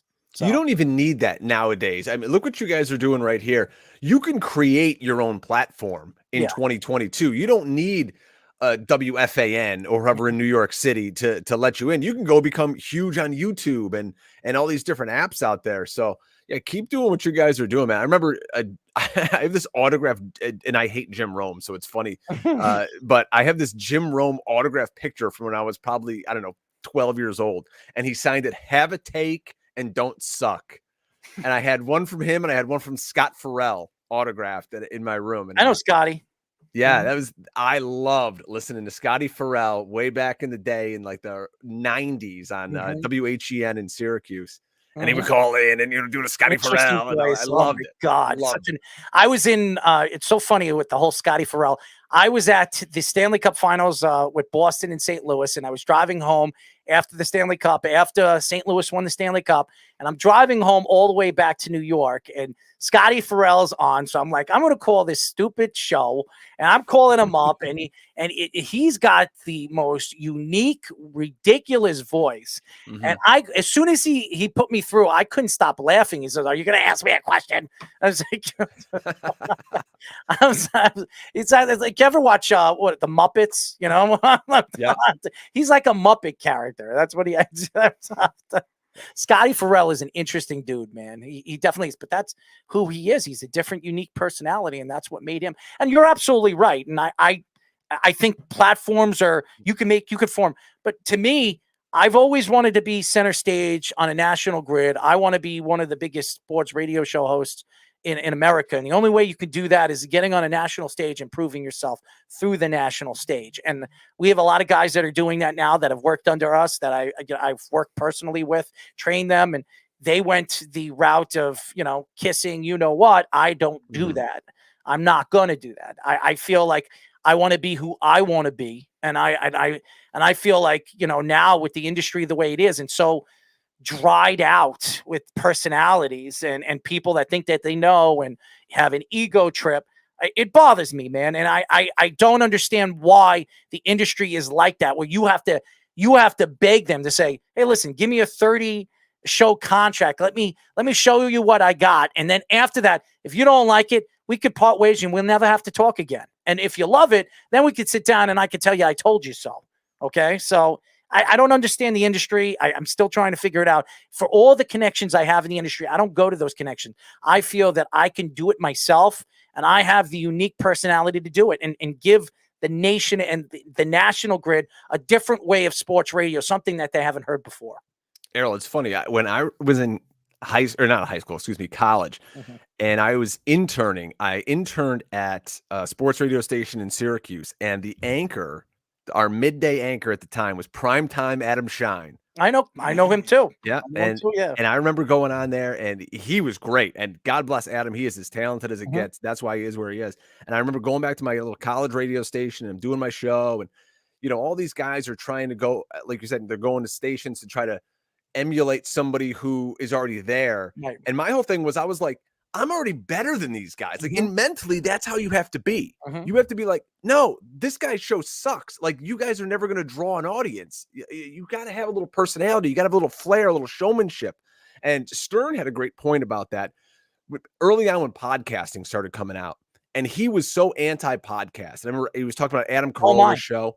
And he was like, listen, he's like, if you want to really make it in radio, he's like, go earn a rating. Have people, literally listen to you and get paid to draw ratings, paid to draw advertisers, versus going in your basement and talking and for people listening. And now it's different. You see the guys in Spotify making bazillions of dollars and all that, but he is still right. You can look at, the battles in New York City with Michael Kay and them going up against the guys at, FAM and ESPN and the whole. Brian, let me ask you a question. I'm sorry to cut you off. Yeah, no problem. If me and Speedy were doing the show at the time and the slot, Michael Kay and all of them, don't you think we'd be drawing the same amount of fans that want to listen to sports radio that is a national grid on 98.7 or wherever the channel it is? And I'm putting out the same content, maybe different content out. Don't you think they'd be listening to me just as much as they'd be listening to Michael Kay and all that garbage that's out there? I think it's proven when you look at these radio stations, the numbers don't change that drastically. Like, did people like Mike and the Mad Dog back in the day? Of course they did, but because they were on the air, that's who you listened to from 2 to 6, whatever time they were on, because they were on the air. When you put somebody else on the air, unless they're just awful, like Bart Scott or somebody like that, like for the most part, like, yeah, you're going to listen because that's who's on the air. If you enjoy the show and you're in a car, you're in a commute, you're going to listen unless it's so awful. But I mean, they're not going to put you on the air unless you're not a little compelling. So I'm kind of with you. If you put somebody on who's knowledgeable and has a little personality and can relate to the callers, yeah, they're going to click. And you just need that time to build the audience, build your rapport, show people who you are. Yeah, when you're doing podcasts, and yes, you can draw your own crowd. It's, people, there's a million of them out there. There's a million of them. And yes, you have your local guys that are going to follow you. They love your stuff. They're going to go out there. They're going to attack you. They love your takes or they hate your takes. And that's why they listen to you. But then there are guys out there and radio shows out there that they trying to draw things, or they're trying to bring in marketing companies to market their product and stuff like that. And it's just not legit. And that's why when I talk to these directors, and I've talked to plenty of directors in the industry, and some of them are pretty close with me, and I said, what makes them different from me? And they say, well, it's the audience. And I'm saying, audience? I've got almost 4,000. I don't even go on Twitter. I have 4,000 people that follow me. And the guys that you have on your network have 1,000, 1,200. What makes them have a bigger audience than me? And they're on the Twitter posting things every single second, every single minute of the day. So give me a break. You want my audience? I'll tell you where the sun doesn't shine. You tell me where the audience doesn't shine. All right? I don't understand it. You know what else is interesting to me? And I don't know if you guys are big with like TikTok and Instagram. I'm Yeah, too old. I'm not either. I'm too old. Yeah. And I kind of do hope that the government shuts down TikTok in a way, just so I don't have to do it. But I see all these kids and they go on there and they're like, look, I've got 100,000 followers on TikTok and all. And the first thing I think of, and I've written about this before, I'm like, all right, that's great. How do you monetize it? How do you turn that into anything? Okay, great. The way that TikTok works is you can watch something and it instantly asks you, do you want to follow this or do you want to just watch the stupid clip of them falling down or whatever they're doing? and then you click it. And that's how these people draw these audiences. Like, you're not, I don't know. I don't want to put people down and say you're not a good content creator if you're just making it big on TikTok. But in what I do, fantasy football, I see kids on TikTok and they've got 200,000 followers, and it is the dumbest, most inane things you've ever seen in your life. It'll be like, hey, look, did you know that the Rams won the Super Bowl? Here's how they did it. And it's like some clip of Cooper Kupp scoring a touchdown, and you're like, who the hell? No shit, they won. Like, of course, like anybody could just, they knew they watched the game. And again, we always have a good clip of Eli Apple getting roasted. Oh my God, Eli Apple. That's another. I got to admit though, I being an Eagles fan, so I remember Eli Apple as a Giant mostly. I unfortunately do too, as a Giants fan. And seeing him, how he would come out and he's talking smack to people, just to see him get roasted time after time after time, just brought a little joy to my evil heart. I love it. The whole playoffs, like Saints fans and Giants fans were collectively just banding together to roast his like random tweets he had during the playoffs. I know, and that's the thing Mother too, probably sending random tweets too. She's crazy too. That whole family's nuts. Keep her. Let's get her with Zach Wilson. Get them together. We haven't even approached to talk about that, by the way, which everybody's making it a big story. Who the hell cares who he's sleeping with? He could be sleeping with a dog or a wolf. Who cares? He's a good-looking kid, man. God bless you. Like, if I looked like him and I had some, rookie contract, I would be going bananas out there. I'd have Carmen Electra on one side and Sofia Vergara on the other. And damn right. I mean, let's go. If anything, I'd give him props for whatever he did with his mother's best friend, the new Dennis Rodman. Who cares? Can she play slot wide receiver? Probably could. I mean, they got enough of them now. We are talking to Pro Football Focus and Sirius XM Fantasy Football radio show host Brian Drake. But I just wanted to get into that with you because I'm kind of like thrown off on how the industry works and why the industry is the way that it is. But it burns a hole in me on why some of these directors and some of these radio stations are the way they are, and it doesn't make any sense. They bring in these Bart Scotts and all these different guys because they're ex-football players and they think that they know sports. Bart Scott barely knows football, okay? He doesn't know boxing. He doesn't know basketball. He thinks he knows hockey. I remember during the playoffs, he was talking about Ranger hockey. I'm like, dude, you know nothing about hockey, please. And then you got Stephen A. Smith, who claims, and I'm not taking shots at Stephen because he made it in this business for who he is personality-wise, but he first claims he knows boxing because he's friends with Floyd Mayweather. Then when you call his show like I did and attack him that he doesn't know anything, and then I called him out on and I asked him a question, and he got so angry at me, he hung up the phone on me. And then I said, you know what? I'll call up again a couple of weeks later. I called up, and remember me? He hung up the phone before I even said anything because he knows he couldn't answer the question. So why even talk about it if you don't know what you're talking about? He's just on air to rip the Cowboys at this point. I mean, if you want to listen to what is the worst of sports talk radio, turn on any sports talk radio station on a holiday weekend. Oh my God.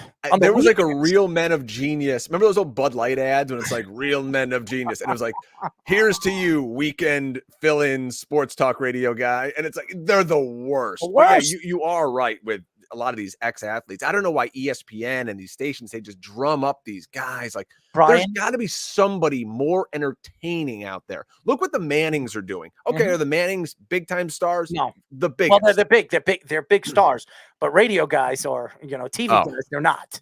No, I love that Manning cast. I could watch that all day long.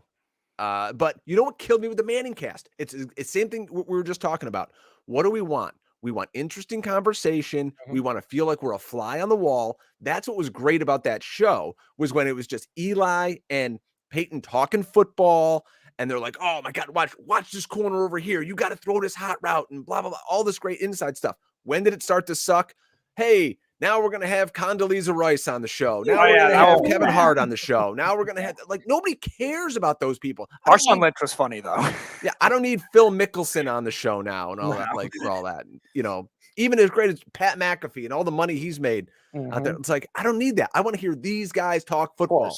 And that's what throws me off, because I don't understand it. When you talk to these directors and they're telling me, you're telling me you would rather have what you put on the weekends than somebody like me that could bring a different personality, a different whole content that can change your network for the better on the weekend, when you have all these old guys that are 50, 60 years old that nobody even wants to hear them anymore, but they want to listen to sports radio because it's all, when you're driving home, you don't want to listen to the same top 40 on the radio or Sirius radio anymore. You want to hear the exclusive sports either in that national area or somewhere throughout the country. I don't understand. You want content. You want something new and unique. Let the new people. Why? Because they're not a name? Because they're not like, oh, I'm sorry, they're not Rick DiPietro. I'll tell you, I know Rick DiPietro personally. Can't stand the SOB. Okay.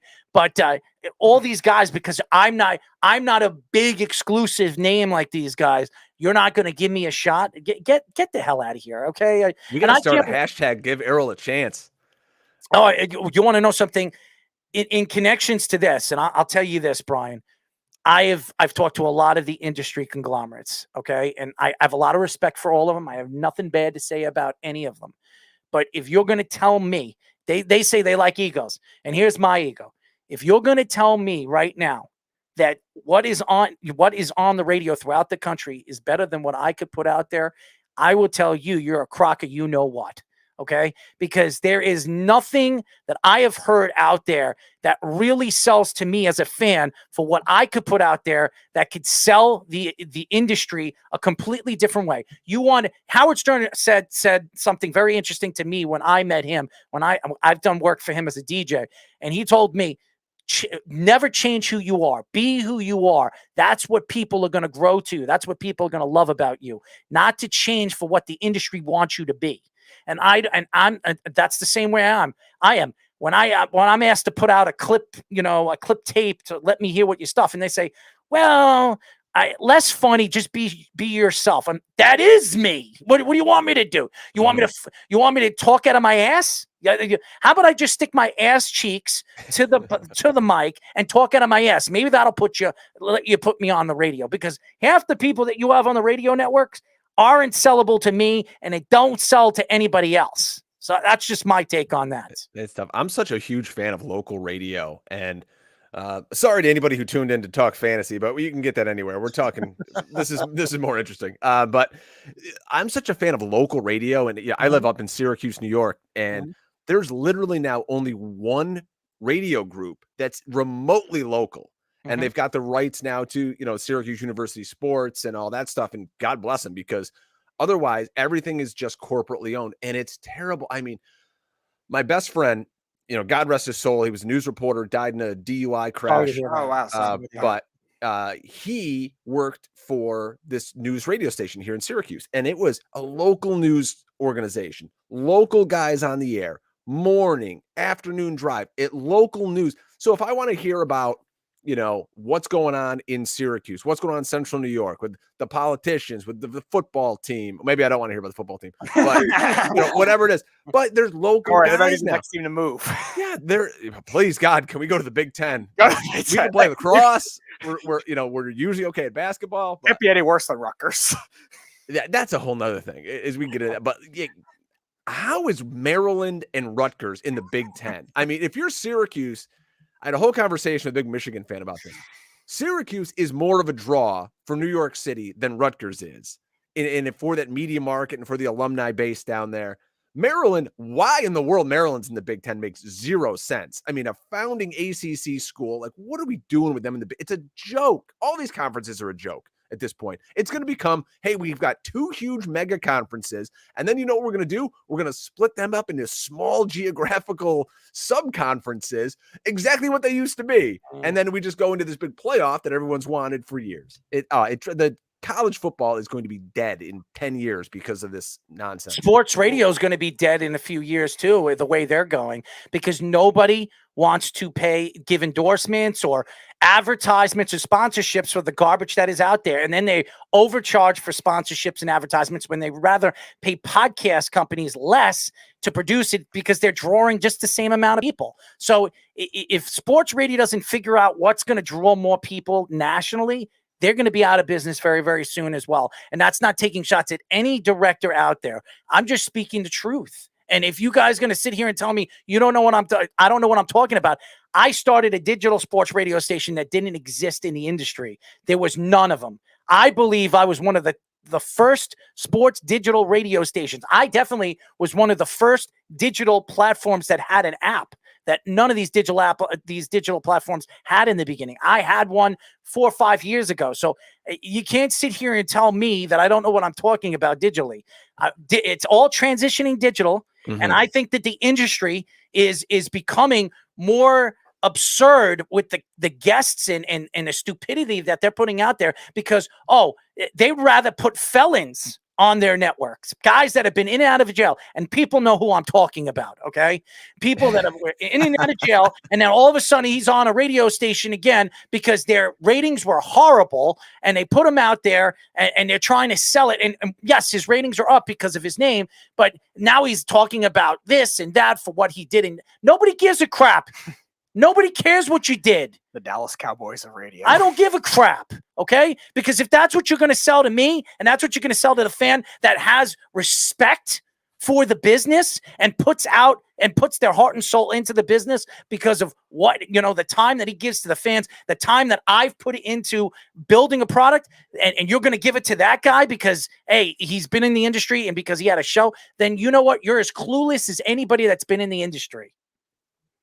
I love it. We got to get a boxing match set up here. And see, I give you guys all the credit in the world. I stopped really following all sports probably right around when I was, 23, 24. I'll be 42 this year. Jeez Louise, getting old next month. And I remember when I was a young guy and I could tell you everything, NBA, I was even in some hockey and whatever was going on. For you guys to keep doing that, I got a wife and 2 kids and all this stuff. Of course. I give you guys all the credit in the world, because if somebody came to me right now and they're like, who's in first place in Major League Baseball? I could tell you the Yankees, because I was just at a game. Mm-hmm. I know the Mets are good. Mm-hmm. After that, I'm like, I don't know. I couldn't tell you 10 more players in Major League Baseball.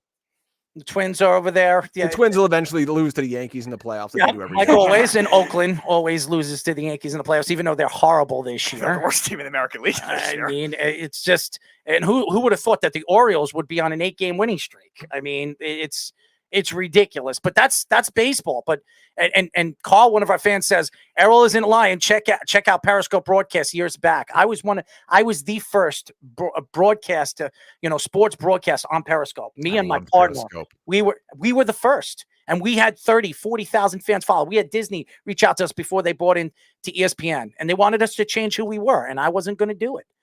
So I've always stuck to my plan and what I was doing. And 9 years later, I'm pushing myself nationally, and I'm getting the run by, telling me this and telling me that. You have no idea, Brian.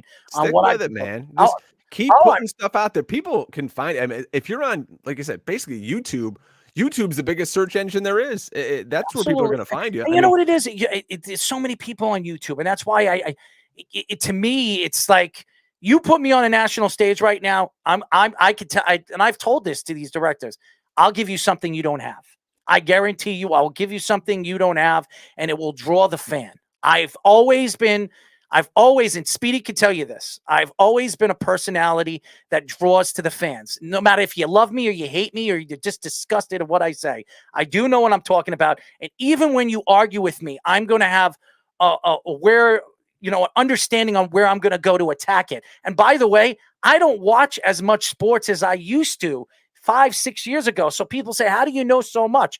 I study it enough that I can go in the ins and the outs and the cracks to understand where I'm going to attack it when I get into the conversation when it comes to sports. And I don't care about the bettors. I don't care about the fantasy junkies. All I care about is what those guys are going to want to hear on radio that's going to keep them listening nationally. And I could do that. I could put that out there. And I'm loud, and crazy, but you know what? That's who I am. And I don't have to change who I am just because it's going to sell them to put me on. And then when you get on, then you could be yourself. How about just like me for who I am? Let me do what I want to do. And I promise you, you could take it to the bank. How's that? I can't wait to see where this goes. And you know why? Because you got passion. And if you've got passion and you got drive, I'm reading, you guys know who David Goggins is? You ever see his stuff on Instagram? Mm-hmm. I'm reading his book right now.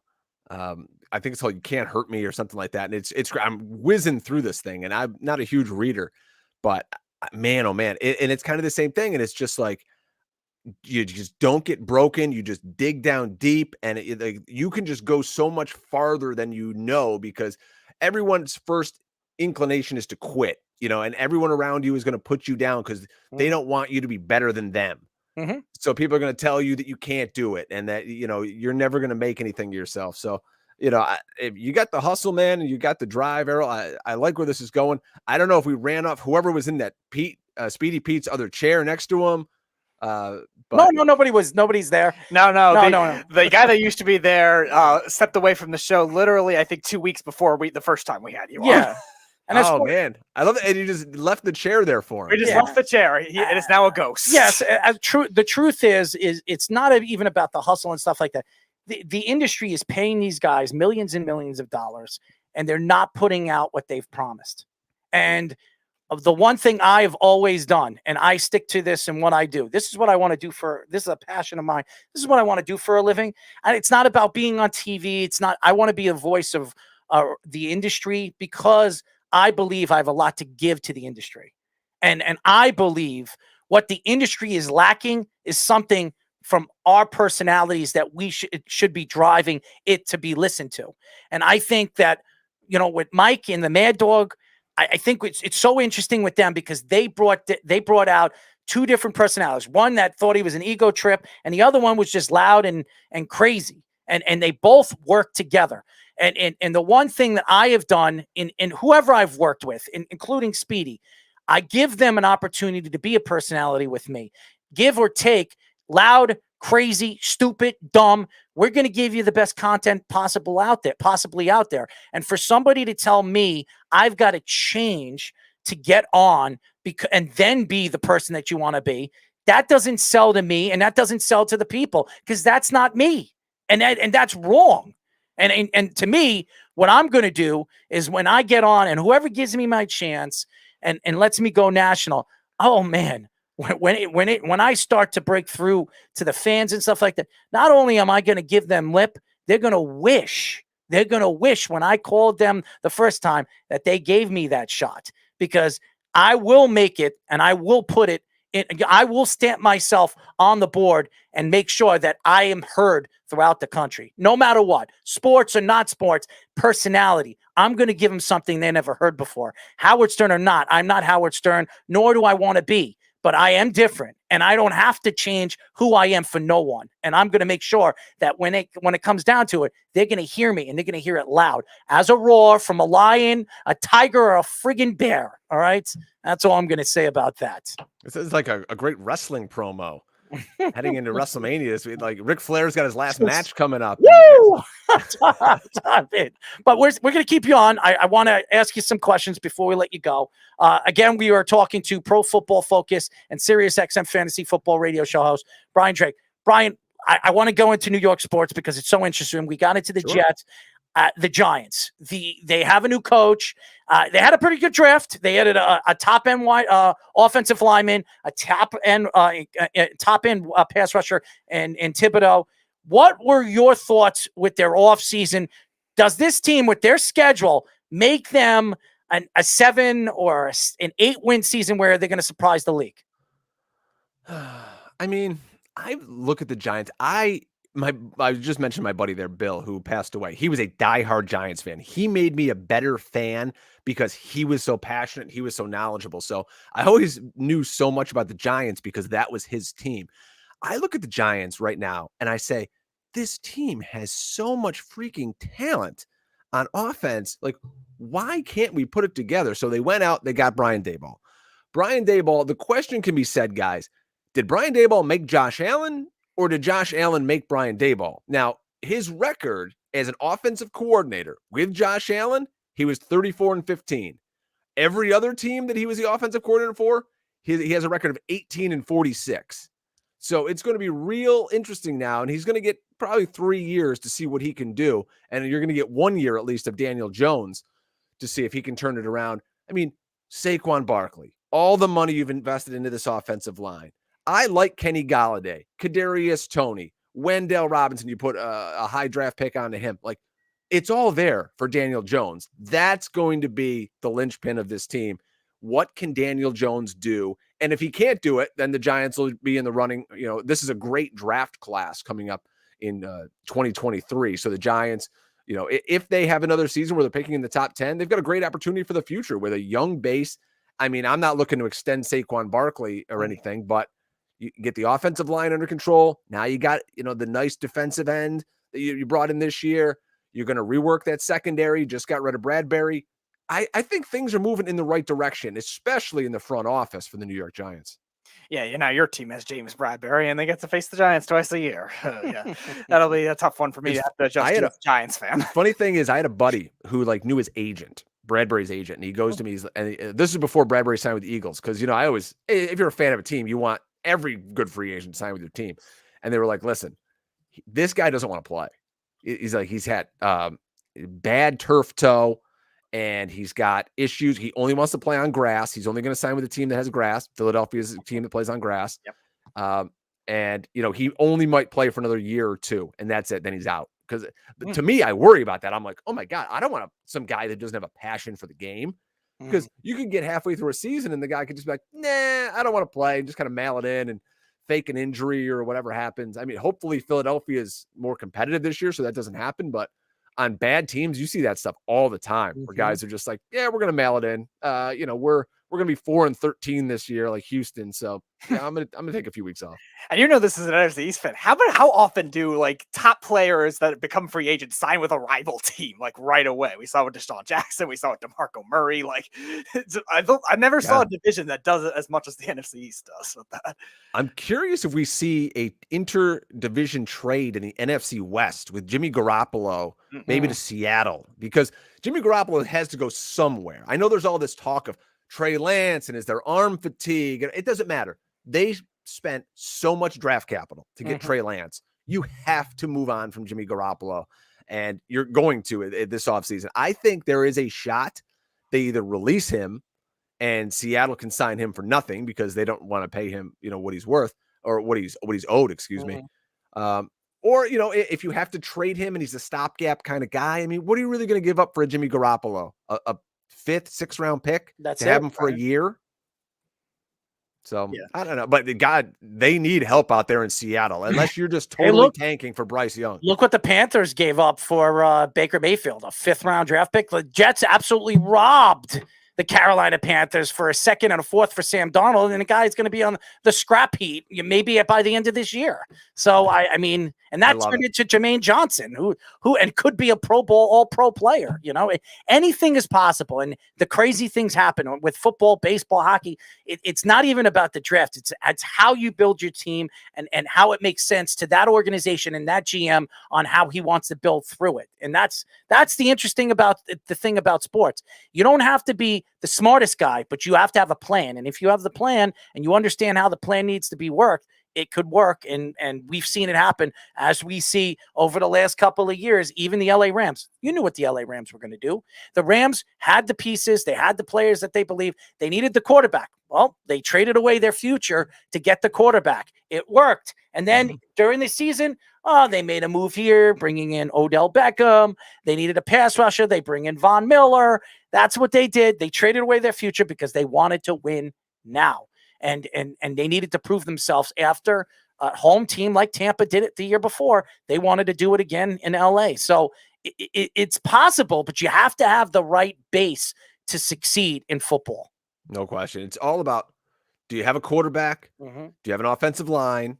And then outside of that, do you have a defensive line? Defensive lines are so underrated. Fans don't think about their O-line and their D-line. That's where you win. When you look at the teams that are traditionally terrible, why is that?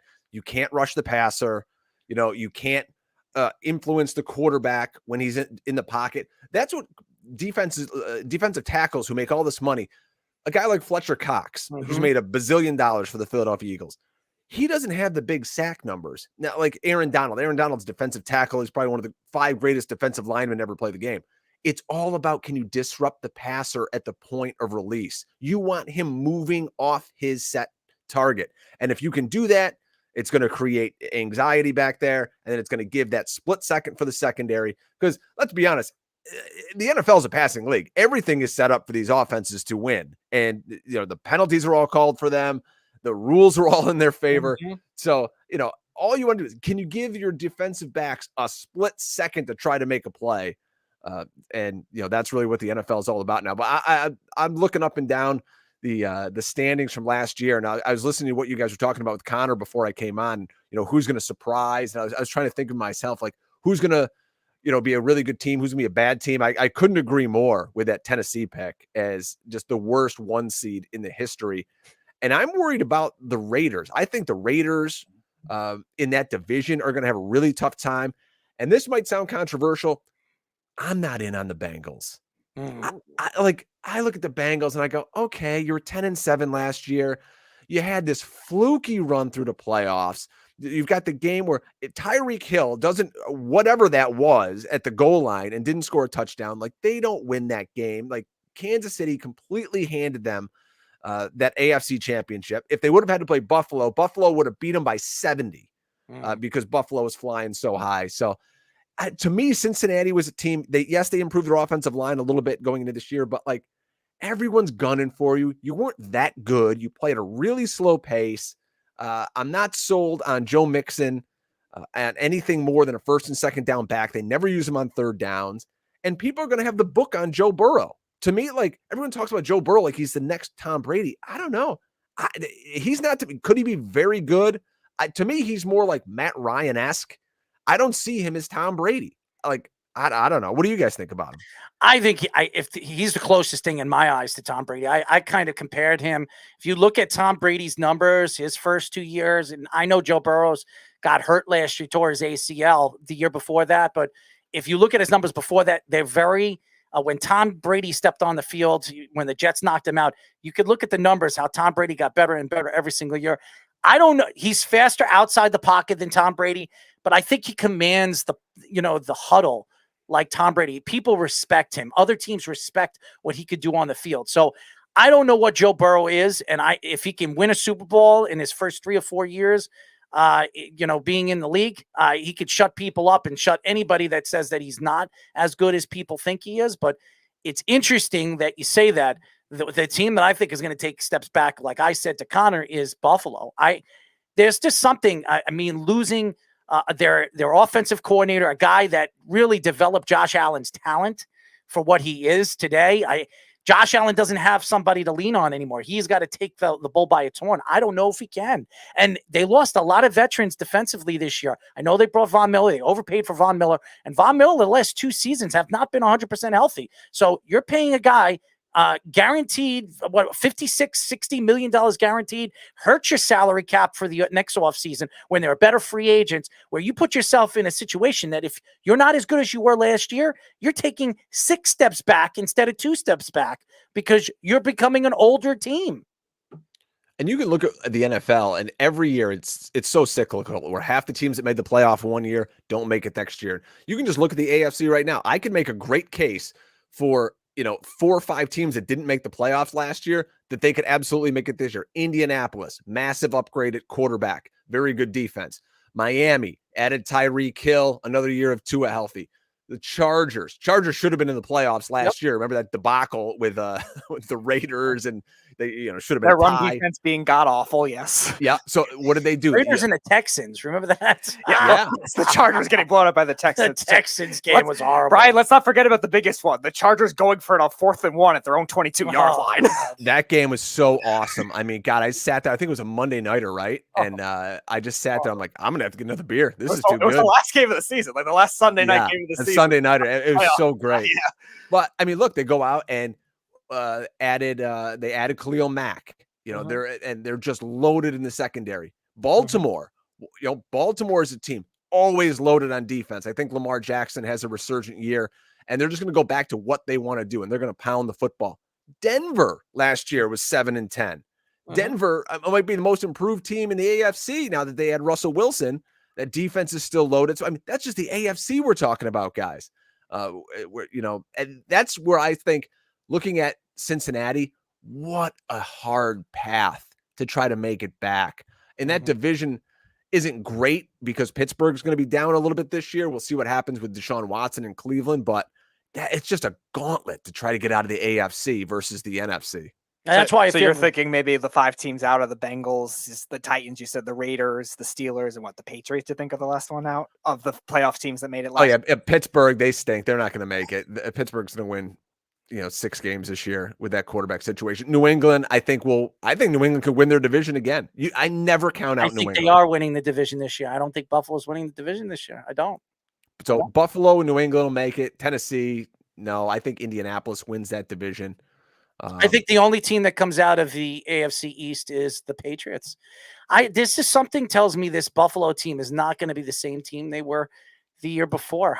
I love Josh Allen. I think Josh Allen has become a fantastic talent in this league. But when you lose a guy like Dable, who really changed your throwing motion, he really was the personality off the field for that Buffalo Bills team. It wasn't the head coach. It wasn't the defensive. It was him. Dable was the personality. And I think now that Dable's with the Giants, I think it's going to affect. It might help Daniel Jones. Who knows? But I think they're going to take steps back. And again, the Chargers, they're good on paper. So were Cleveland last year. What happened to Cleveland? I mean, come on. You just don't know when you look on paper and say, oh, that team's got some talent. You can have the most talent in the world. If it doesn't mesh and it doesn't work, it doesn't matter how much talent you have. So it's so, and I feel bad as a Jet fan because the Jets are finally getting good and they're finally doing the right thing in the draft and doing everything. But the AFC is so massively hard. Even if they win 9 or 10 games, that doesn't guarantee you a playoff spot, even though I don't think they were going to win 9 or 10 games. I expect the Jets in a good year win 8 games this year, and then next year will be the breakout year where the Jets are going to be fun and explosive to watch. But I don't know, man. I'm scared to see what the AFC is going to be this year because it looks like on paper it's scary. Speaking of on paper, Carl says I can look on paper and tell you the Bears will be bad. Yes. Oh, the Bears. Their offensive line so bad. So bad for Justin Fields, man. Hey, he's got N'Keal Harry now. Ooh, hey, the great receiving core of N'Keal Harry, Van Velus Jones, and Darnell Mooney. I like Darnell Mooney though. Do they want Jalen Rager? You can have him too.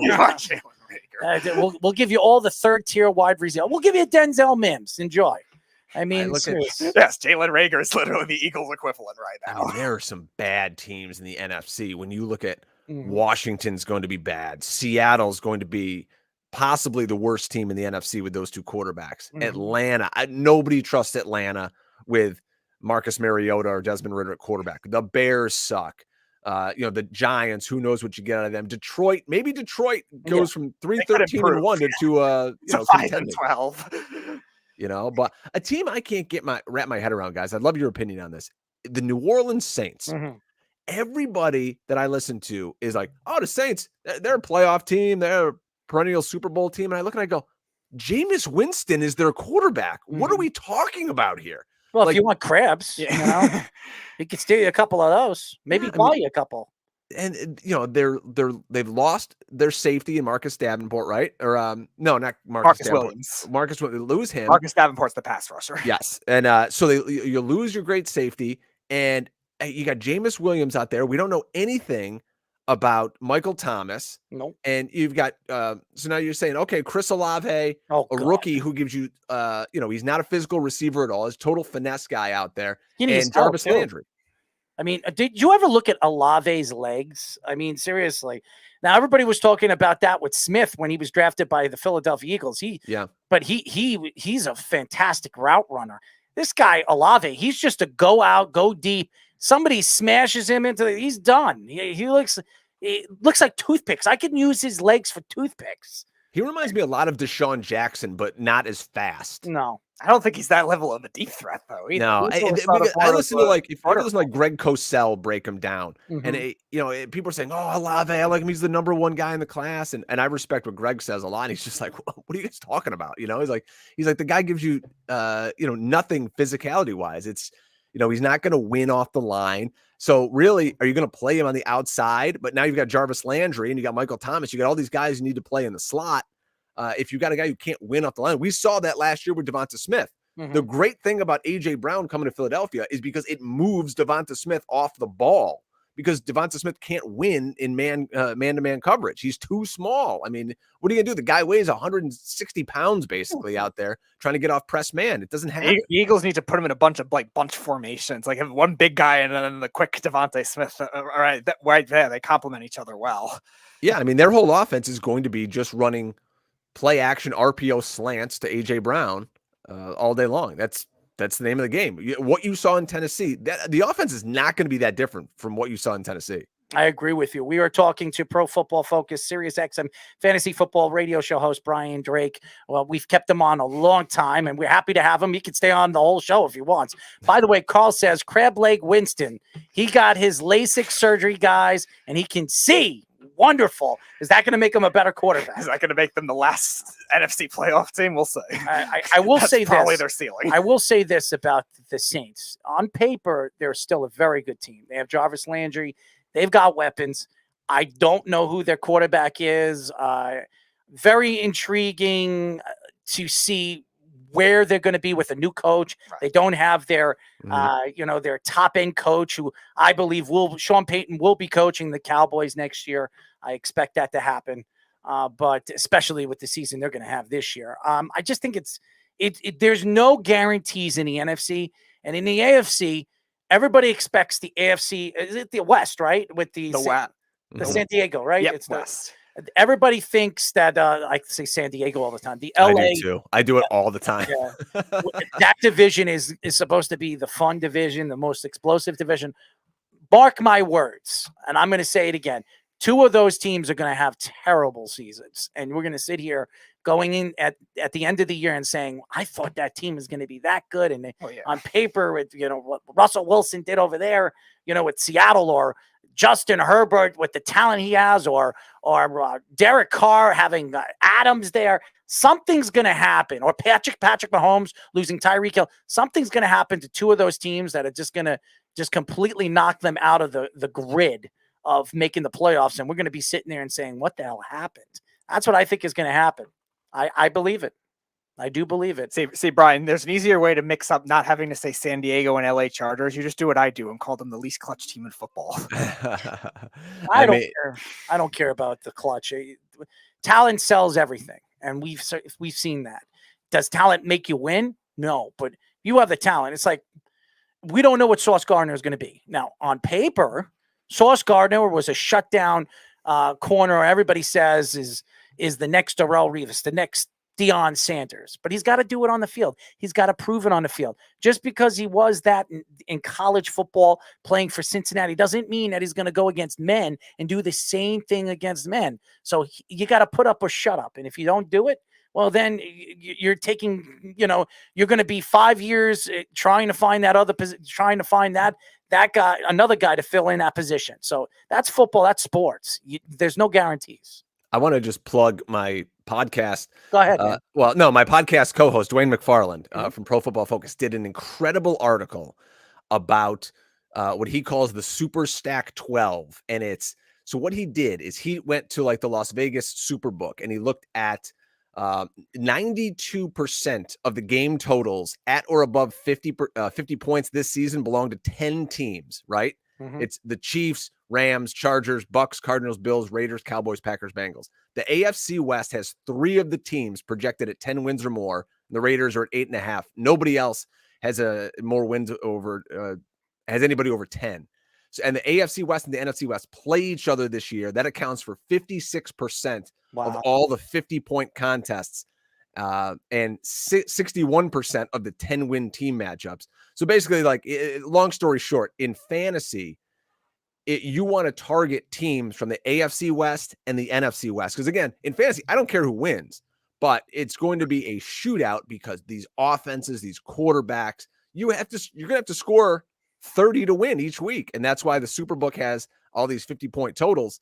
So it's a really interesting way to observe fantasy football for 2022, because the worst thing in the world to do is come out of your draft, guys, and all of a sudden you're like, hey, look, now I got a guy on the Jets. No offense to the Jets, but now you're looking, you're like, okay, I got Breece Hall, and then I've got, a guy, I got Amon-Ra St. Brown from the Lions, and I got a guy from the Jaguars, and all of a sudden you got all these crappy teams. It's like, just model your teams after the teams that are going to score a lot of points. It sounds so simplistic, but we forget it in fantasy all the time. Just where's a good quarterback, follow him, and draft his weapons. A team that'll play in shootouts. Actually, it's funny you brought that up because my family league, one of my uncles had that philosophy all the time with Drew Brees. When the Saints had those god awful defenses, the Saints will be passing a lot because they're going to be either down or they're going to be in shootouts. So they always drafted Drew Brees every year because of that. Yeah, no question about it. Drew Brees, unbelievable for fantasy. And I'm looking at the NFC right now. Another team, I want to get your take on these guys. The Green Bay Packers. Right? Last year, obviously, number 1 seed, they were 13-4. You lose Devontae Adams. They have literally nothing at wide receiver right now. You've got Alan Lazard, you've got Christian Watson, you've got another rookie, Romeo Dubes. I mean, who are we throwing the ball to? Sammy Watkins is going to save him. To me, looking at that team, I go, there's no way in the world, as great as Aaron Rodgers is, he can pull that team and be 13-4 again. There's no way.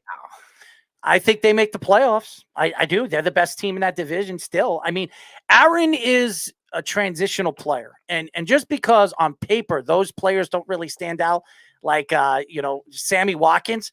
Sammy Watkins is going to have his best season this year because Aaron Rodgers is going to be throwing him the ball. What, per 6 games he plays? Whatever. If he stays play him in week 1. Sammy always blows up week 1. That's true. Draft him, play in week 1, drop his ass. Best DFS player. If he can stay healthy, Sammy Watkins is going to have a breakout season. I mark my words. He has over 1,200 yards this year with Aaron Rodgers throwing him the ball because Aaron Rodgers is that good of a quarterback. I don't, as great as Tom Brady is, as great as Patrick Mahomes and all these guys, Justin Herbert, Aaron Rodgers is a guy that can step on the field every single week, no matter who is on the field playing with him. He makes it look so easy. And it's remarkable how good he really is. And this is not blowing and kissing Aaron Rodgers is kissing his ass. I think there's just something about him that just makes him special. We saw that in, all the great quarterbacks of our time. Joe Montana. Yeah, Joe Montana had weapons. He had great players and stuff like that. But there was just something about him. Steve Young, something about him. John Elway, something about him. Tom Brady, something about him. And there's just something, Drew Brees and Peyton Manning, there's something about this guy that just stands out from all the rest. And that's why I just think that it don't matter who he's throwing to. It really does. You can have the donut man. I mean, time to make the donuts on the field. Or you can have the, the ice cream. And what do they call him? Mr. Softy? Have him on the field. He's going to find a way to score. They're going to find a way to score and win. That's just who he is. And they have a very good running game. Dylan's there and Aaron Jones, who I don't like. I know you don't. They're good, dynamic running team. So they'll be good. That division stinks. Okay? Yeah, I kind of see them more as like they're going to be a different type of team, but they're still going to win the division type They'll team. win 11 games. I think that's what I'm thinking too. There'll be 11 games, maybe a 3 seed, but they're going to be a little different. They're going to be more of a running tight end, I think, oriented offense, more of what LaFleur did in Tennessee, more than you saw the 3 wide receiver sets that they used to do a lot when McCarthy was there, and even the coaching staffs, the coordinators after that, where they made that kind of thing work with the 3 wide receivers when they had more depth. And the defense is still going to be very strong too. Look how good they were last year with all those injuries. Mm-hmm. Yeah, no question about it. The secondary is better too this year. So. Yeah. I'm curious about, we can stay in that same division. I've been on record and I said the number 1 running back in fantasy this year is going to be Dalvin Cook. I can believe that. Yeah. If Dalvin Cook stays healthy, and you can say that about every running back in fantasy, but it's true. We're doing the Scott Fish Bowl right now. If you guys are into that in fantasy, it's like the biggest fantasy. I know where football it is. draft in the country. I follow most of the guys, so like, oh, I got my invite this year. Yeah. So I went and I took Christian McCaffrey was my first pick, but Okay. I still think just Dalvin Cook, this new offense.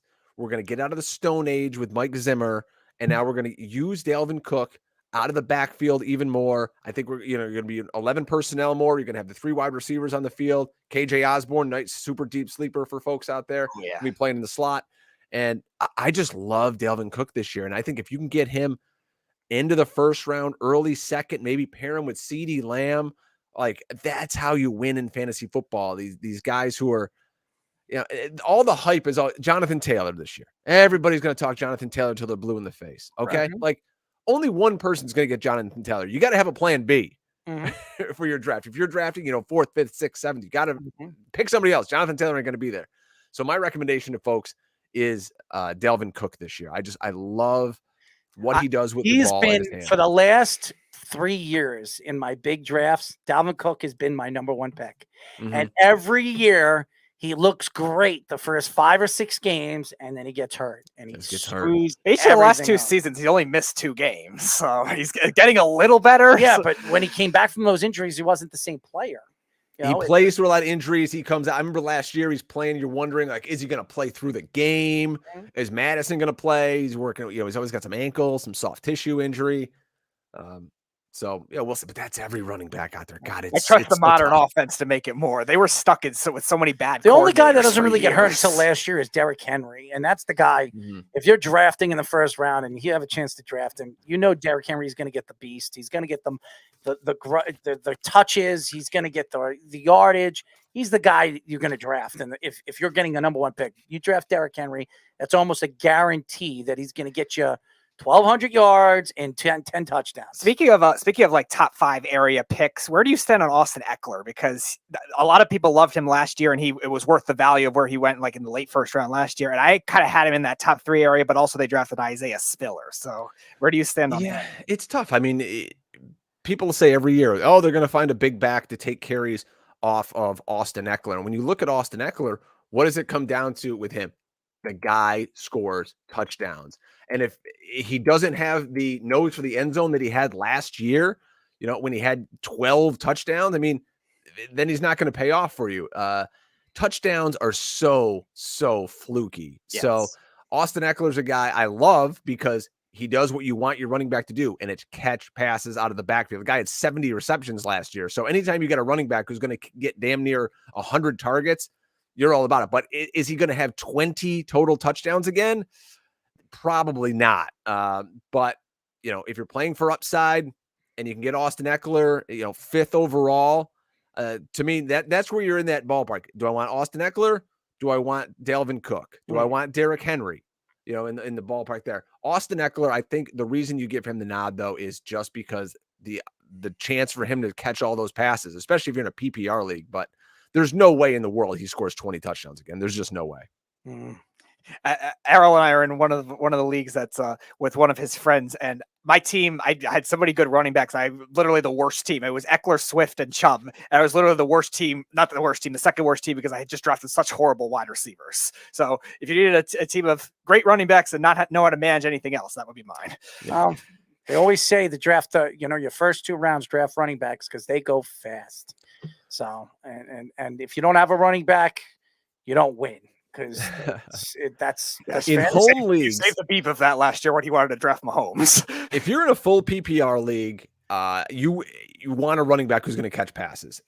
You still can win taking a wide receiver in the first round. You can win taking Justin Jefferson in the middle of your first round. You can win with Jamar Chase if you take him in the first round. Even if you want to take Travis Kelce, who I think is going to have a dynamic year because there's no Tyreek Hill anymore in that offense. But you're just the injuries and the flukiness of the touchdowns. You go back to Austin Eckler last year, or the year prior. Yes, he got hurt. He only played in 10 games. He had 3 touchdowns. The year before that, he had 11 total touchdowns. But you can't count on a 20 touchdown season. It's very James Conner-ish. From you look at James Conner and you say, and I'm a big James Conner guy. If you follow me on Twitter at Drake Fantasy, I've been pumping James Conner up, all off season. The reason I like James Conner, he's going to get a role in the pass game this year because Chase Edmonds is out of town. And those are the high value touches in fantasy football. They're worth, somebody did a great stat on, I'm not nerdy enough to know it, but every target is worth like 1.5 carries in fantasy football. So just remember that, folks. When you're looking at a running back in your league, think to yourself, does he play on third down? Does he catch passes? If the answer to that is no, don't draft that guy. Let me ask you, Errol, about Breece Hall here, because I'm going to be coming up in the Scott Fish Bowl. Breece Hall is going to be on the board. The Jets traded up, made him the highest selected running back in the history of the New York Jets, right? There's no way they come out and split carries with him and Michael Carter to start the season, right? But that's always what happens is we see that, we're going to give this guy, give him time to get his feet underneath him and blah, blah, blah. Like, no, I want Breece Hall to be freaking LaDainian Tomlinson from day one. I think Breece Hall is going to get the majority of the touches. They're going to have a three-headed monster. They still have what's his name? Coleman. Yeah, Coleman's still there. He's going to be the veteran guy that's going to help these guys grow. Michael Carter had a very good second half of the season before he got hurt. He started figuring things out. I saw him see the field a little bit differently. Michael Carter is a good player. I think he's going to be that catch back that's going to catch the ball. I think Breece Hall is going to be the beast. He's going to be running the rock, and that's what he's going to be doing. He can catch the ball behind the field. But I believe Breece Hall, one way or another, if it's not the beginning of this year, by the end of the year, he will get the majority of the touches. But Michael Carter is going to still be touching the ball at least 15, 16. They're going to be a run first, run second, throw third type of team. As we know what Shanahan likes to do and McVay likes to do, it's run, run, run, then throw. Run, run, run, then throw. Open up the play action. That's what they do. And if the Jets are successful this year offensively, they're going to have to run the ball efficiently. And they have two good young backs that could turn out to be breakout backs for, fantasy and for the New York Jets. I want to see Zach Wilson get the ball to these running backs in space, because you can look at Michael Carter and the receptions he had last year and Ty Johnson and all those guys, but those weren't games that Zach Wilson was playing. That's when they had, whatever bum off the street they could find that week to put Josh Johnson. And that's really, those were the guys that were getting the ball to the running backs. And I think Michael Carter, I'm trying to look it up as we speak here, but he had some game. It was just out of control. What was that guy's name? They're running their quarterback they brought in.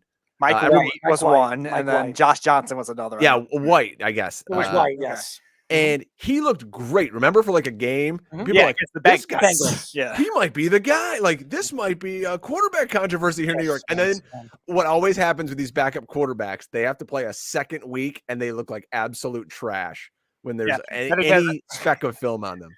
And again, that is the ideal emotional letdown game after the Bengals had that big blowout, like 49-10 win against the Ravens the week before, and Wink Martindale and Joe Burrow, that whole trash talk feud. And then the Bengals just had the ultimate letdown game, lose against the Jets.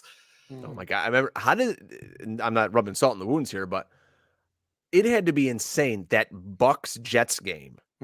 When the Jets had the lead and then Brady brings them all the way back at the end. But you know what that showed me?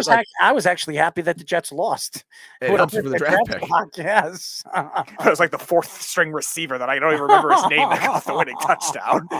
You know what it is I've always been of the mindset, if we're not going to win the Super Bowl, I want the first damn pick. Like, there's no in between. I don't want to have the 12th pick in the draft. Like, that's not helping me. Like, be terrible or be great. There's no gray area in the NFL.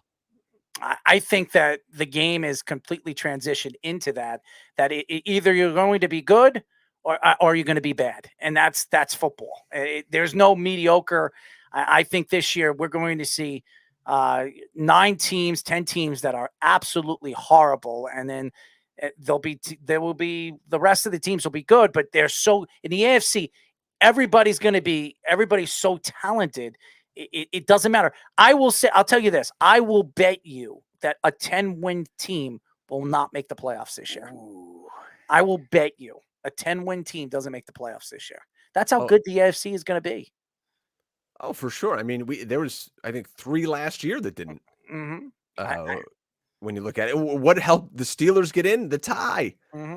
Fans are always upset when there's a tie. Ties are fantastic. It's better than a loss because fans don't realize, like, when you look at these, the schedule that goes by your losses, that's what goes against you. And a tie is not a loss. So that's what helped. Well, that's what helped the Steelers too. Is Yeah, that it's helped the like, they didn't Steelers have, get in the they didn't playoffs. have that bad loss or those like bad stretch like the Ravens and the Browns did late in the season, and the Chargers had the loss and the collapse the way they did at the end of the season. The Steelers never had that bad loss anywhere. So Snug says, who knew Speedy wore Broncos panties? I guess that means Why? Because I Errol. picked them as my last playoff team last year. I guess that means Errol wears Jets thongs. Yes, I picked them as my last playoff team last year because I didn't trust the Colts, and nobody saw the Bengals. I'll tell you what. If you buy me a Jets thong, I'll wear it live on this radio show, and I'll show you that I'm wearing it. I could care less, honestly. I'll wear a Jets thong on my forehead. It doesn't even matter. If it helps the Jets win, that's all that matters to me. I'll go out to a Jets game in the pure winter wearing a Jets thong all game long if it helps the Jets get into the playoffs. Okay. There you go. I misspoke. 3 9-win teams did not make the playoffs in the I expect AFC. Baltimore. I expect Baltimore with a contract year for Lamar Jackson and with the talent that they added in the offseason with the draft and free agency. I expect them to be a very hard team to beat. They win the division hands down in the North. Yeah, they were so injured last year and still won 8 games. But like I said, yeah, Lamar's playing for a contract. It's ludicrous that they're going into this final year here without a contract. Well, because he's his own agent. If he had a real agent, Lamar Jackson signed and it's over with. But Lamar, he's got a problem with social media. This has been his problem going into the offseason. After the playoffs, he said what he said, and you know, he did that video thing. I forget the video thing he posted up with the fan. It embarrassed him. The problem with Lamar Jackson is he's so caught up with the social media. These athletes need to step away from that and just do what you have to do to get your contracts. Because to me, an athlete can make as much as they want. I don't care. Football players, it should be guaranteed money. The NBA, it's ridiculous how much. Do you know? I don't know if you know this. The lowest paid NBA player on a 14-team roster is making almost $3 million. The NBA is crazy. When I hear these Woj bombs and they're like, hey, they make up a name and this guy just signed for $200 million in the NBA. I'm like, that's not even a real person. Like that's a character from Arrested Development. Like it's not real. But man, teach your kids to shoot. I'm telling you, put a hoop up in the yard because those guys get paid. Holy smokes. I'm looking down at the contracts right now of this is total value of contract. And I'm trying to find Lamar Jackson, 35th overall. Again, that's because he's playing on the final year of his contract and he was the last pick in the first round. His total contract value, he's only made $9 million is a total contract. Tyrod Taylor has a bigger contract than he does as the backup quarterback for the Giants. Jordan Love's contract is bigger. It's unbelievable. Like, buddy, you better sign. And it's very simple.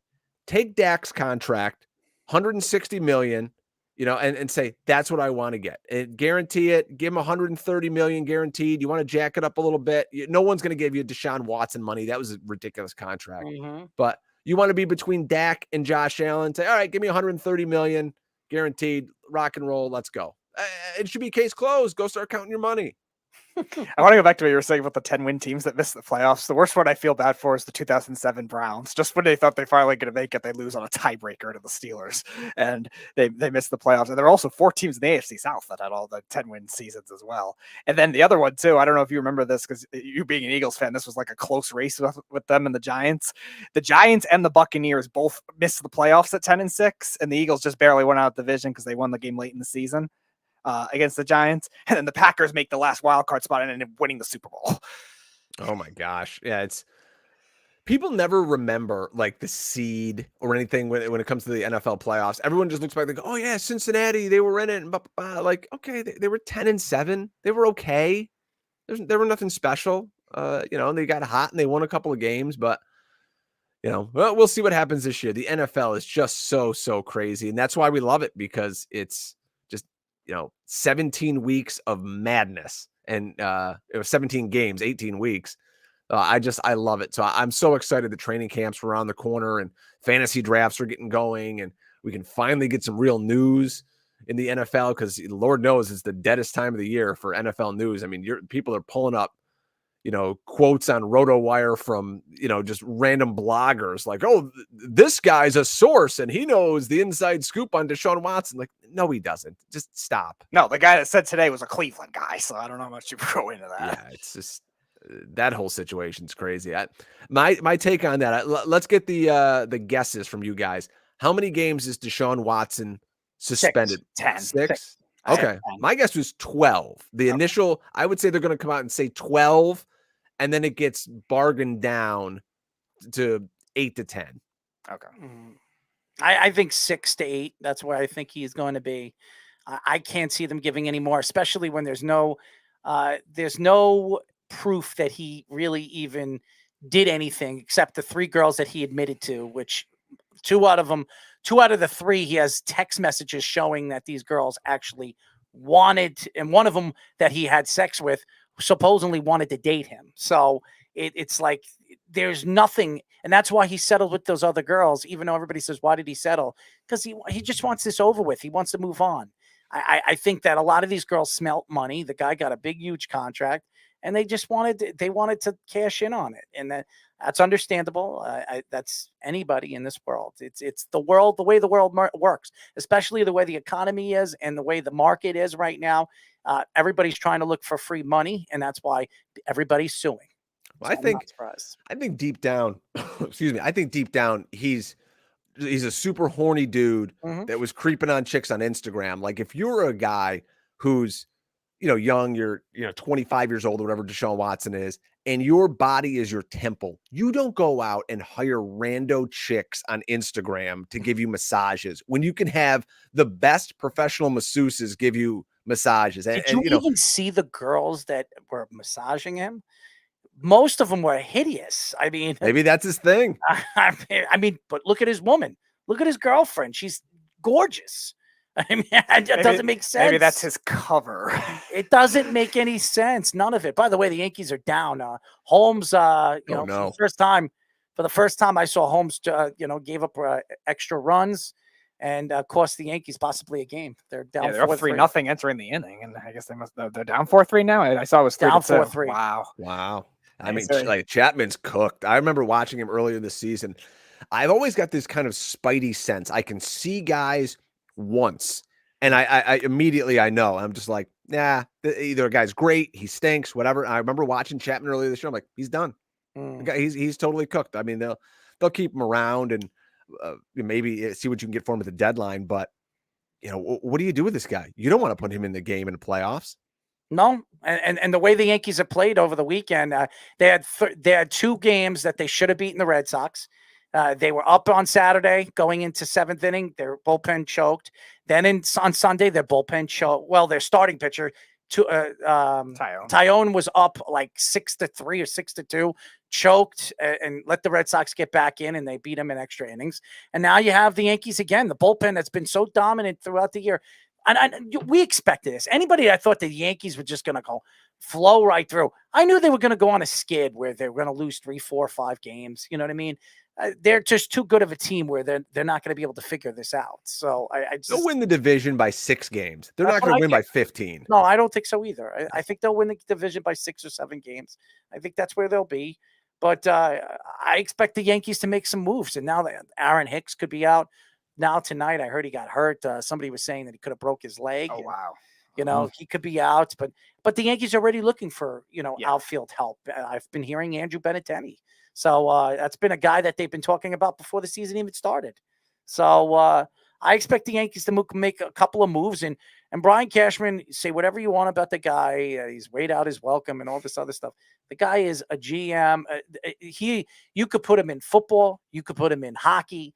The man knows how to win. Okay. And that's all you got to say about him. 30 straight winning seasons, longest streak in any professional history. They haven't had a losing season since 1992. Maybe the Browns can invite him to the front office like they did with those other baseball people 2 years ago. Crazy. 1992 was that last losing season. It's 2022 now. That is crazy.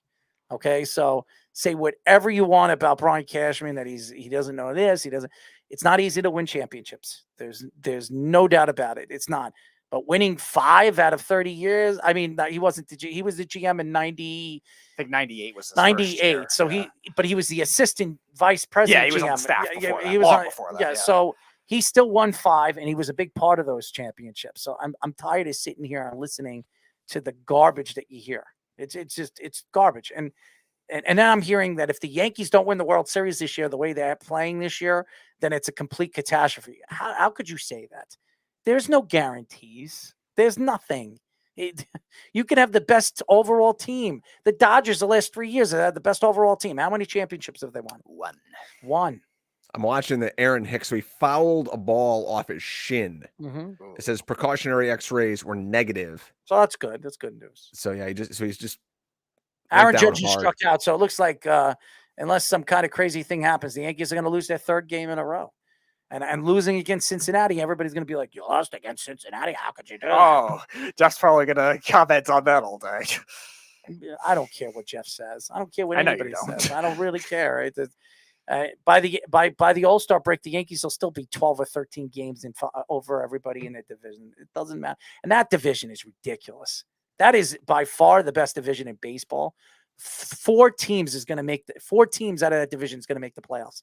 And the way the Orioles are playing, they have 40 wins already. They have 40 wins too. They're the only division in baseball that all 4 teams have 40 more wins. The only division in baseball. Yeah, and I think they have of the overall seeds in the American League. I think 4 out of the first 6 or 4 out of the first 7, and then the Orioles. If you what did I tell them, you before the season started? Yeah, you said all 4 teams are going to make all it. 4 teams now, are going to make Toronto's now out at the moment, but because Seattle has on that hot streak they're too good. They'll make it. But we'll see if they end up canceling each other out. But yeah, they right now have 4 of the top 6, 4 of the top 7 overall season. I think 5 of the top 9 overall. The team, and then now all the Met fans want to jump off the plank right now because they're playing the Braves, and if the Braves sweep them in this series, they take full custody of first place. Who cares? Nobody thought that the Mets were going to win the division anyways. Get healthy and meet in the playoffs, and then do what you're going to do. You have 3 dominant pitchers in Bassett, DeGrom, and Scherzer. Nobody, in a 7-game series is going to beat you if you have Max Scherzer and Jacob DeGrom pitching you on no hit ball going into the 5th or 6th inning. If your bullpen is half decent, which they need to add some arms, the Mets could go right through all the way to the World Series with the talent they have. The problem with them is their big superstars, a.k.a. Francisco Lindor, have been complete busts. And they're overpaying players that are really not producing on the field. So I think Steve Cohen, Uncle Stevie, whatever you want to call him, Uncle Snatch Boy or whatever the hell they call him now. I mean, with the women that he talks to on social media, who knows? Okay, the fact is get that bullpen help, because if the Mets get a bullpen and another bat in that lineup, they're going to be I think they're going to be a dangerous team going into the playoffs. Really, it's just all about get one of those 2 first round buys for the American League. Because if you're the Rays and the Red Sox and the Astros, I don't want to play a wild card series against any of those teams. Ask the Yankees. Look what the Red Sox did to them. Yeah, 1 game. You want that first round bye, and let's move on to the division series. Mm-hmm. It's so interesting with baseball, and I just think with you can make a couple of trades like the Braves did at the trade deadline and completely take your team to the next level, and I expect the team to do that this year. It always happens. One team makes 1 or 2 good moves at the trade deadline that takes your team and gives you that little boost that gets you in, and you go on this run. It don't matter if you're the better team, the better pitching team, or pitching wins championships. That's not true, because last year the Dodgers had a world-renowned pitching staff with Max Scherzer and what else? Walker Buehler. Urias last year was great. Yeah. I mean, that pitching staff was dominant. And what happens? They get knocked out. They didn't even go to the World Series. So this is baseball. Well, before we let you go, what are your thoughts to this Zach Wilson thing? I mean, it seems like everybody on social media, I've listened to podcasts, the Jet podcast they have, and they're saying I don't care what he does. I don't care who he sleeps with. Just play on the field. And I understand that. But the fact that if this story is true, which we don't know if it even is. I don't even know much about it. I'm looking it up. I remember he's hooking up. You want me to tell you the story? Yes, So please. what happened was over the summer, I'm sorry, not over the summer. During the season, his family had a barbecue, okay? And Zach Wilson was drunk, and supposedly something happened at the barbecue where him and his mother's best friend, had sexual relation at the party and was found out by his girlfriend, and she broke up with him and then winded up dating his roommate at BYU, one of his best Wide friends. receivers, Yes, yeah. Mhm. who's playing for the Commanders, I think it Yes. is. And now everybody's attacking her on social media that she froze her social media and then went to his friend who she's dating and said, you go all over it, every single picture with him in it saying, I can't wait until Zach gets your sister or something like that, and attacking his whole family because Zach, they're saying that Zach Wilson was the person that, should be, I guess respected for what he did or whatever. I don't know, but listen, I don't know if this is a true story, and if it is a true story, why does anybody care? I mean, if anything, if I was a guy talking about sports and stuff on a radio show, I'd say, good job, Zach. I mean, now you get rid of that hot girlfriend of yours and concentrate on the field, not worrying about who you're dating. Now, all of a sudden, Zach Wilson's dating some Instagram model. I mean, Zach should be worried about what he's doing on the field and concentrating on the field. This story is only affecting where this team is going to be this year, because if this team has any thought that they're going to be a playoff contending team year in and year out, this man needs to figure it out. And if he doesn't, they're never going anywhere. And they're going to be starting from, it doesn't matter how talented their team is, like Connor Allen says. If he doesn't show up and he doesn't wake up and smell the coffee, they're going nowhere. So this Zach Wilson thing is who cares? If he did, good luck. Congratulations. I don't care how old. She could be your grandmother. I could care less who he's screwing. Go screw a football and play football. I don't give a crap. Just go on the field and win football games, and nobody's going to care about who you're sleeping with. Has anyone ever Googled just Zach Wilson's mom? Like, Zach Wilson's mom is smoking hot. Yeah, they were talking about that all draft last year. She is hot.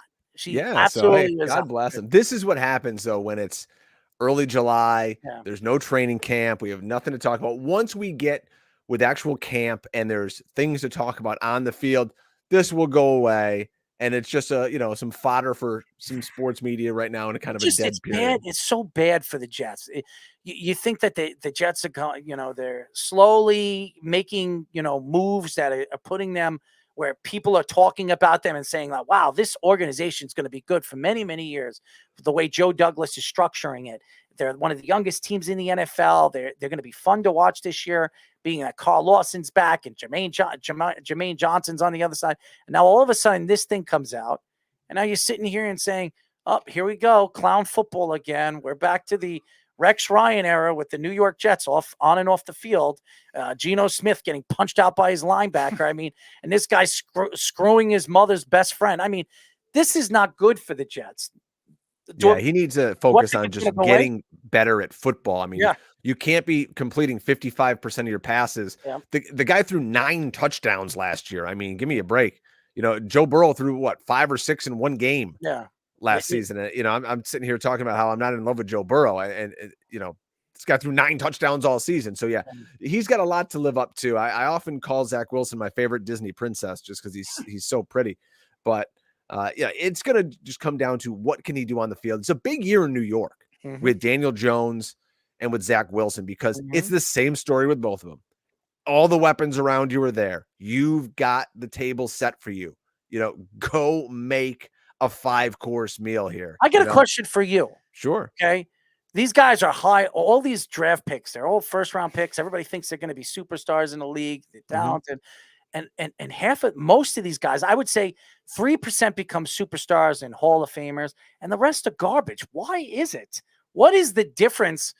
Why are these guys not succeeding in the NFL like other quarterbacks are? It doesn't make any sense. Quarterback really is just the hardest position of all positions to evaluate, and people are just not very good at it. And especially looking at what guys do in college, the college game is so ridiculous with the offenses and the spreads and the no huddle. And you look over and it's a guy holding up a picture of the Hamburglar, and that's the offenses nowadays. And you don't have quarterbacks who need to think for themselves on the field.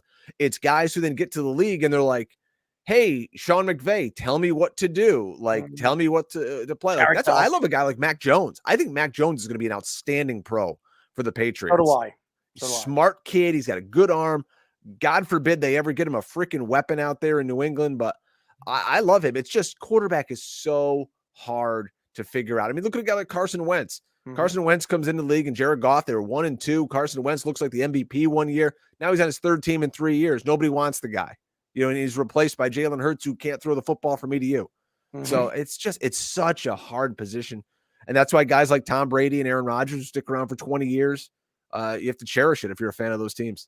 I don't understand it. I've watched this game for such a long time. I've seen Tim Couch come into the league, bust. All these different guys, they come into the league and you think they're going to be stars, and they're just not any good. And then you got guys that teams, pass up on, like Aaron Rodgers for, 20 picks.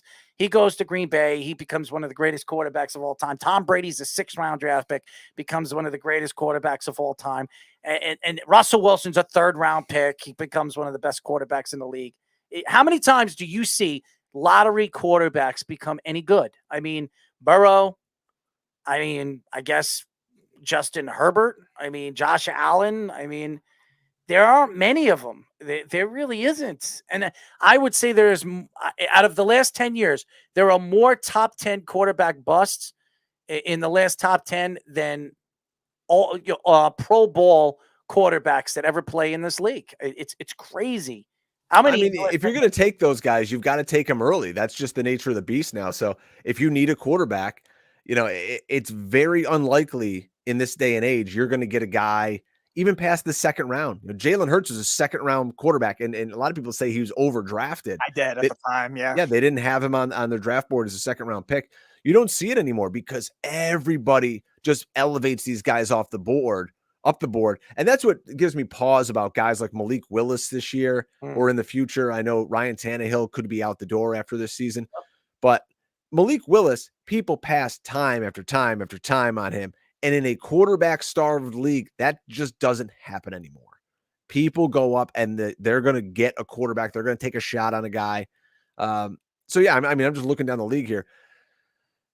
Who has a high-profile quarterback? Kansas City, Mahomes was a early to mid-first-round pick. Josh Allen, Joe Burrow. Sean Watson. Derek Carr. Watson was big time. Mac Jones, they got him in the middle of the first round. Pittsburgh, Mitch Trubisky was a highly drafted quarterback, but again, guy you could say is a miss right now.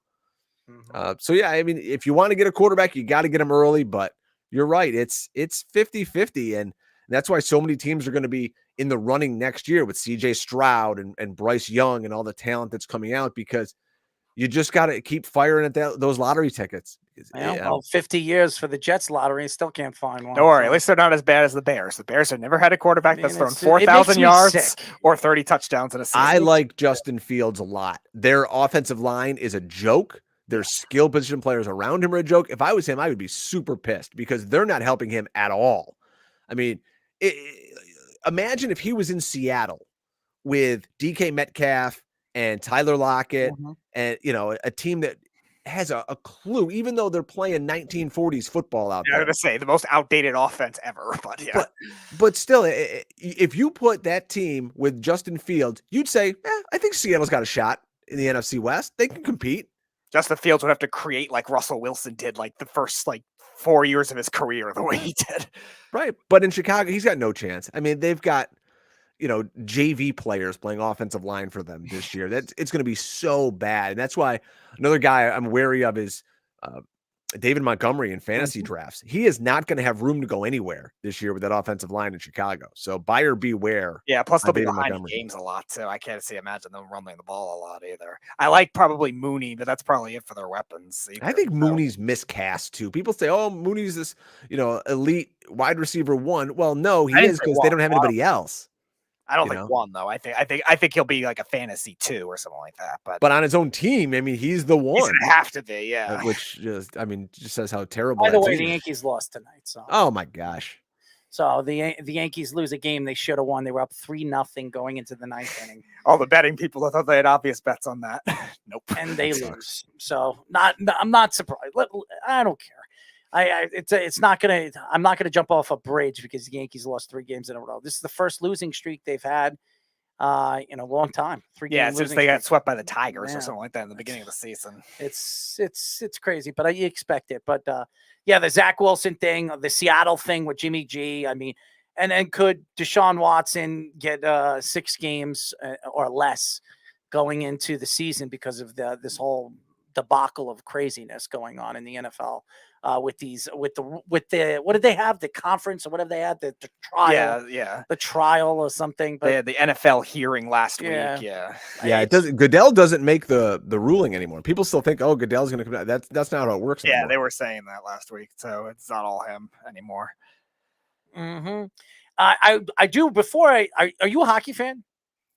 I don't know anything about hockey. I know Jeremy Roenick was like great player in NHL '94 on my Sega Genesis. Really? I know Jeremy personally, so I've met Jeremy a couple of times. Had a good hockey conversation a couple of years ago at the NHL Stanley Cup Finals.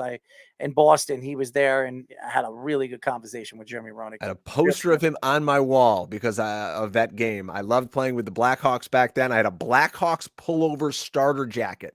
All you kids who grew up in the early '90s know what I'm talking about. Mm-hmm. Absolutely. Well, we really appreciate you joining us for the show. And I'll tell you this, we would love to get you on again and to co-host and come on the show again whenever you want, my friend. Well, thank you, fellas. I had a good time here, and I got to go see if the kids are still awake. I told my wife, I'm just doing a bit. I'll be back in 20 minutes. I got to do a quick bit on a radio show.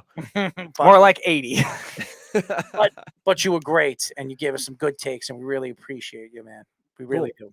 Thanks, fellas. I appreciate it. Thanks for having me on. Absolutely. We were just talking to Pro Football Focus and Sirius XM Fantasy Football radio show host, Brian Drake, fantastic guy, and gave us everything we asked him and more. Oh, yeah. So, definitely perfect.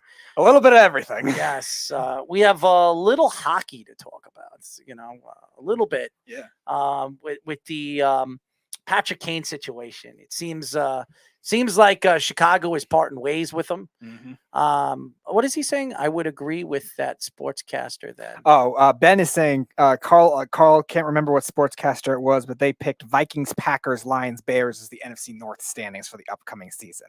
I like the Vikings. I think they're going to be a playoff team. I don't know about them winning the division, though. They still have a lot of question marks on defense. No, I think Green Bay wins That's what I'm thinking. Division. I think the Vikings make wild card, but I don't think the Packers. That division's too bad. I mean, even I don't think the Vikings make the playoffs. I think they do. I like the new fit with that coach over there with O'Connell with that offense. Like Brian was saying, like their offense was just so like 7 teams make for it, a right? while. 7 teams make it. I think they could be one like the second or third wild card team. Because there's a lot of question marks. Like Brian was saying, a lot of the good divisions are playing each other. San Francisco, the Rams, I think. Yeah, that's what I have too. Tampa. Yeah, I have Tampa, Philly, and I would say Green Bay, and then it's a question mark after that. You could say the Saints, maybe Arizona. There's Arizona, definitely Arizona. It's just a matter of definitely Arizona. How they can overcome with the Hopkins suspension, though, is a question mark. And their that schedule's really hard for them. They got to play the AFC West too. That could be. They'll be fine. And then the only other one maybe is the Saints, but I don't think the Saints. I can't trust Jameis or Hill. All right, so if it's Arizona, I could probably say that's fair. But then you got the Vikings as the last team then. No, I wouldn't take the Vikings. Okay, that's fine. And someone from the NFC East, then you're thinking. Well, I do like Washington this year. That's fair. I do. I think Washington's going to be a lot better than people think they're going to be this year, and they have a very easy schedule too. And they added another wide receiver for a weapon. So it's very interesting. What is Jeff saying? Jeff says N'Keal Harry traded to the Bears. Fun stat: Viking center Garrett Bradbury had 24 yards after the catch last year. N'Keal Harry had 25 yards after the catch. Yes, that is a fun stat. Well, I think they need to add a lot more weapons than N'Keal Harry to Justin Fields' wide receiving core. I feel bad for that guy, man. Of course. How could you sit here? If I was Justin Fields and they asked, I've watched some of his press conference and they say, how good you could think you're going to be this year? He says, I don't know. We haven't even really practiced with pads on. Oh, God. So how would I know? I mean, and he says, I think we're going to be good, but what do you expect the kid to say? That they screwed me and they put me in a situation to fail? I mean, a front office that is stuck in the past. I mean, I wouldn't be surprised if they're the number one pick this year. Possibly. I mean, they could be. They're not drafting a quarterback. I probably think either them or the Seahawks will be the number They're one. not going to draft a quarterback. No, because Justin Fields is there, and they traded. Oh, they don't even have their pick this year, do they? Yeah, they do. They do. Yeah, they just didn't have it last year from the Giants. Right. No. So if they're the number one pick, I say they either trade out of that pick and try to get as much as they can for Young, or they draft a big time, a playmaker if there's a wide receiver. I would trade down and just get the best wide receiver in the draft. That's what I would do. I mean, because you're not drafting Bryce Young. I mean, not after drafting Justin Fields and giving away all the draft stock that you did. So interesting what's going to happen this season. I can't see the Bears winning. I think Carolina is an interesting team too, because if Baker wins the job and if Christian McCaffrey can stay healthy, that's a pretty good team. The only thing is with the NFC South, their schedule is brutal. They got to play the NFC West and the AFC North. So that's going to be really hard. That's why I don't think the Saints will make the playoffs either. It's the same kind of reason. That's why I'm thinking kind of Arizona, Minnesota wild cards right now. It's so interesting. Football is so interesting. But to finish up with the Patrick Kane thing, I think Patrick Kane, we've been hearing the Rangers. I heard the Predators are another team that's interested in Patrick Kane. Mm-hmm. Winnipeg is another team interested in him. Boston, I've heard, being talked about as another team that could be a landing spot for Patrick. I haven't heard the Islanders, which is crazy. It also just got reported today by Elliot Friedman was the Stanley Cup champions. Colorado's now in the market for him too. And then Ryan McDonough was obviously traded to Nashville, which was interesting. I was very surprised hearing that. Ryan McDonough has been one of their backbones of their defense over the last couple of years of the championships, and then now they're parting ways with Ryan McDonough. So this might be the ending of the Tampa Bay reign. Yeah. It's interesting though from Nashville's perspective. How many times did they used to develop such good defensemen? Well, now all of a sudden they're trading for all these veteran defensemen. They just traded for PK Subban, and he didn't work there. Now they're starting to recycle all these other defensemen. I know they got some good ones from the Devils too when they traded Subban again, but it's weird because that and goaltenders, they were always developing their strength, and now all of a sudden they're having trouble with a lot of the young kids they have on the roster. Malkin resigns with the Pens. Wow, I didn't. Oh, they did. Okay, because it said 4 years, $24 million. Wow. Okay, because what I was reading yesterday was he was so frustrated with them, and they were on a sour ending. So that is shocking that they got it going again, because Bergeron and Krychek is returning to Boston. It seemed like the way the Bergeron rumors were going, it looked like David Krejci, yes, first time. Krejci, he played in the Czech Republic last year. Now he's finally back, and that was something that could have been inevitable. Malkin, though, I'm shocked with, because it seems like all signs are pointing to him leaving Pittsburgh. Took a very little money to go back there. I think the problem was the years, because he wanted 4 years, he wanted more. I think he wanted 5 years, but the Penguins weren't going to give that to him. The Penguins were trying to give him a 2-year deal. I'm surprised the Islanders didn't jump in and try to get him. I mean, that's cheap. The Penguins only wanted to give him a 2-year deal, so it seemed like he was going to be gone. Carl says, so where does Kane go? It's so interesting because he would be a perfect fit with the Islanders. He really would. I mean, he's the winger that they need. I mean, the Islanders are so easy. They're so open to give away first-round draft picks, especially Lou Lamoriello. I mean, Chicago would probably take 2 first-rounders and trade them away. I don't understand. What is it, Goudreau to the Devils? Is that true? I don't know if they have enough money for that kind of thing because Goudreau's gonna want a Panarin-like contract. So they just spent money on Dougie Hamilton. They're still taking on the remainder of PK Subban's contract as well. I think they're still paying Wayne Simmons too, which that won't help. They might have some left, but I can't imagine they have. I can't imagine they have a lot of salary cap to be able to not. Well, they're saying because he's a New Jersey, native. Okay, that's so what they're thinking maybe he takes a pay cut to go there. Yeah, but they were also saying it's right now the three teams that are really going after Goudreau are the Philadelphia Flyers, the Makes Islanders, sense.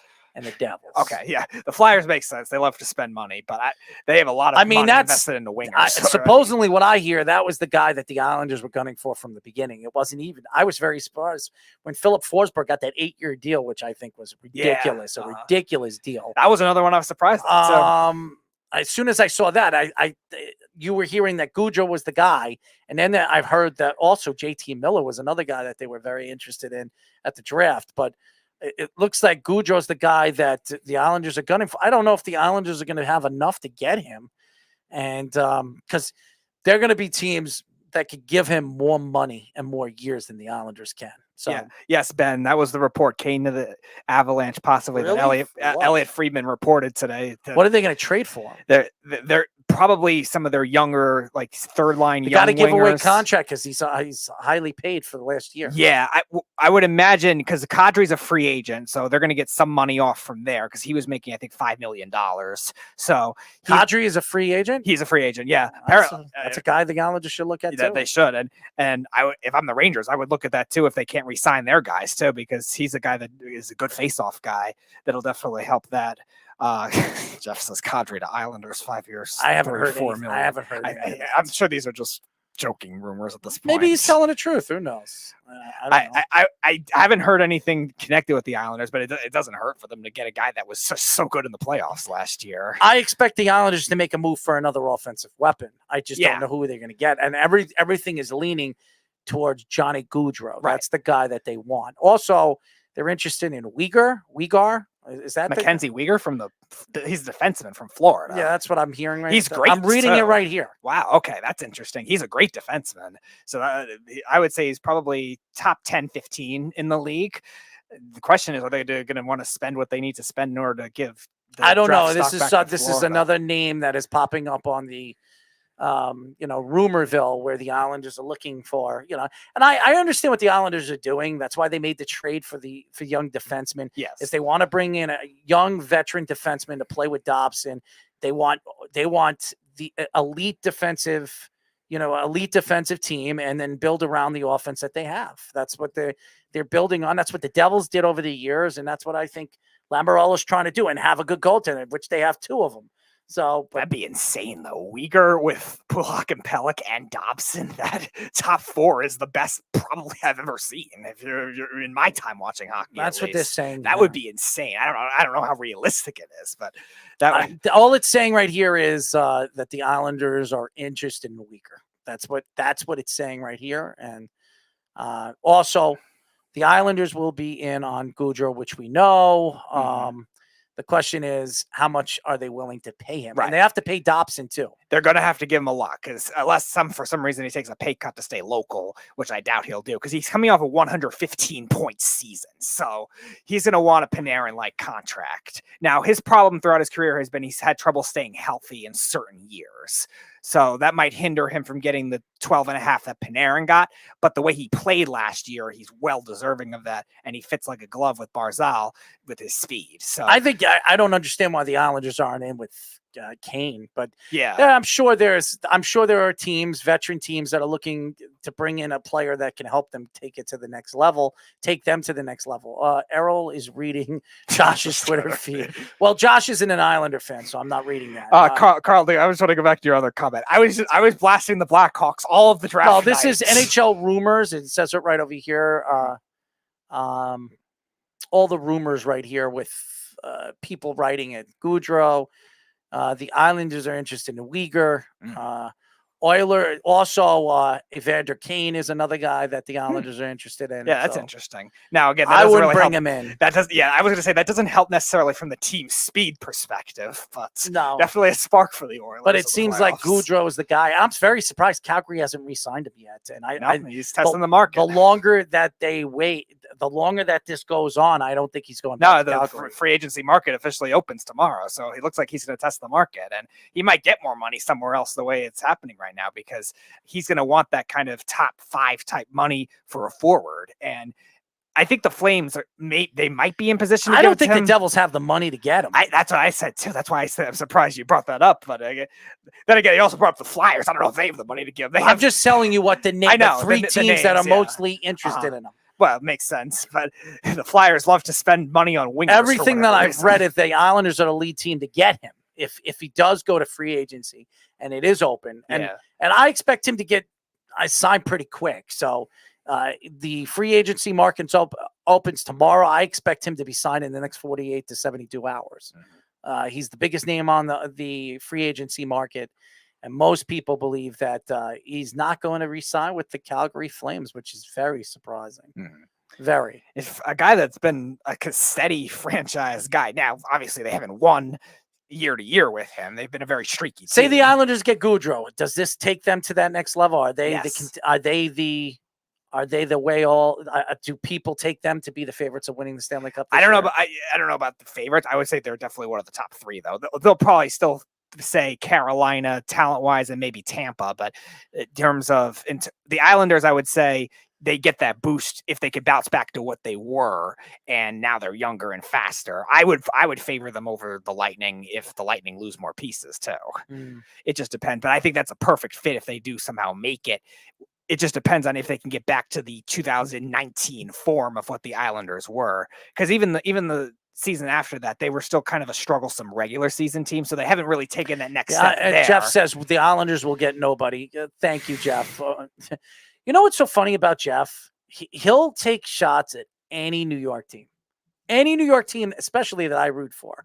Even though I take shots at my own teams, he'll take shots at any of his Boston teams. If they're winning or this or that, they're perfect. They're great. This player, that player.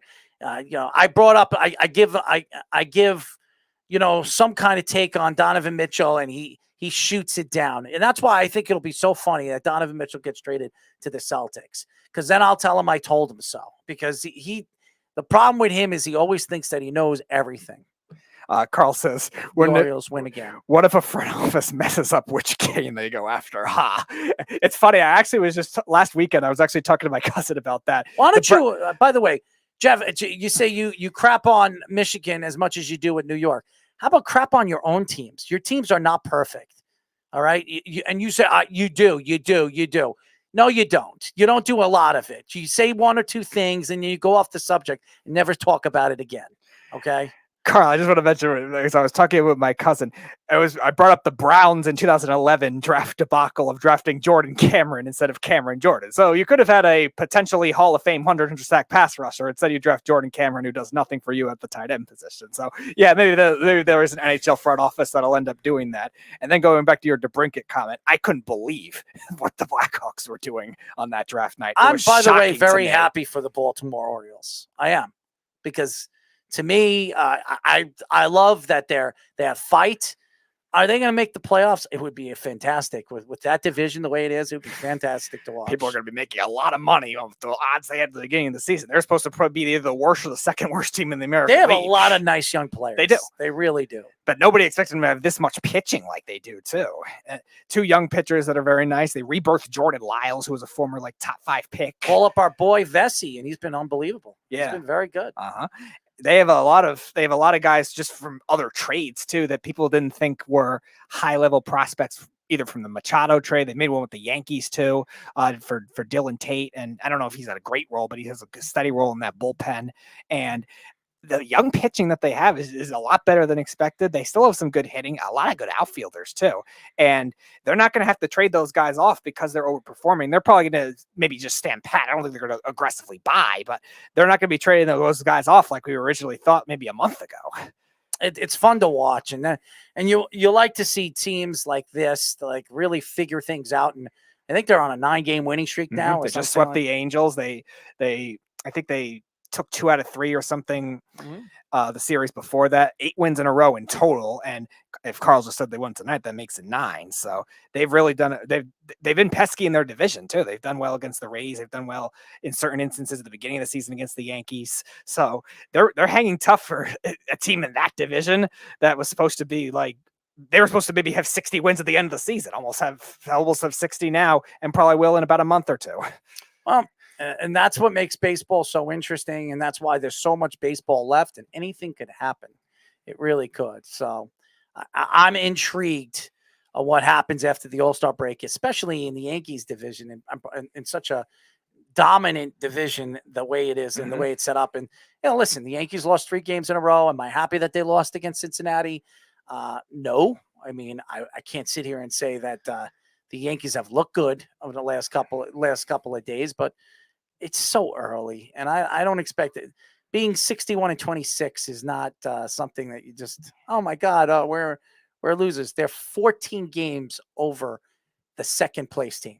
14 games. I would say you probably rather have that than having to do it against a better team too. Like it might just be one of those we took them for granted type things in the 9th inning for Clay Holmes, and then he'll be dominant for like 20 straight outings now after that. And listen, you're going to have a bad game, and you just got to go out there and play better. That's the Yankees have not looked good the last 3 games. Yes, Georgia, another team that won a title without winning their conference. Yes, that is technically true. College football is right around the corner too. I mean, there's so much stuff going on with sports, and we talk about it because this is the time of the year that you're trying to figure out. And football's around the corner. Hockey's going to start early this year because it was a late season. So we have hockey in like a month and a half. So everything's going to start all at once. Yeah, this is the shorter off season for hockey because they started the season late. And the NBA, they have what do they have? Those summer league? Yeah, I think that's finishing soon or something like that. Oh, Jeff Fred at the end of the show. Why am I not surprised? What's going on, Jeff? Is that really Carl talking trash about Georgia? Wow, what does he say now? Is that really Carl talking trash about, another national champion, but they couldn't win their conference? Dude, you scored 11 points against their third teamers. That's what you did. You scored 11 points. It was so bad, Georgia had their third stringers in by halftime. It was a bloodbath. And you want to talk about, they didn't win their conference is so good, they cannot win their conference and still win a national championship. You won your conference and then got body bagged. Absolutely annihilated. It wasn't. Georgia just scored again. They just scored again. Body bags his favorite. Banana Lands. I mean, I think Body Bag's taking over. I haven't heard Banana Land for a while. I used he brought it back like 2 weeks ago, but no, Body Bag is his new favorite now. Especially when it came to the Celtics. Michigan scored 3 points against their starters. They kicked a field goal, and you're knocking Georgia somehow? You scored 3 points. Dude, you were giving up touchdown passes to their running backs. Their running backs were throwing touchdowns. Georgia's running backs had more touchdown passes than Michigan quarterbacks. How is that? And somehow, and this is what's wrong with these Michigan people. These Michigan people, they come off so superior, not realizing you got murdered.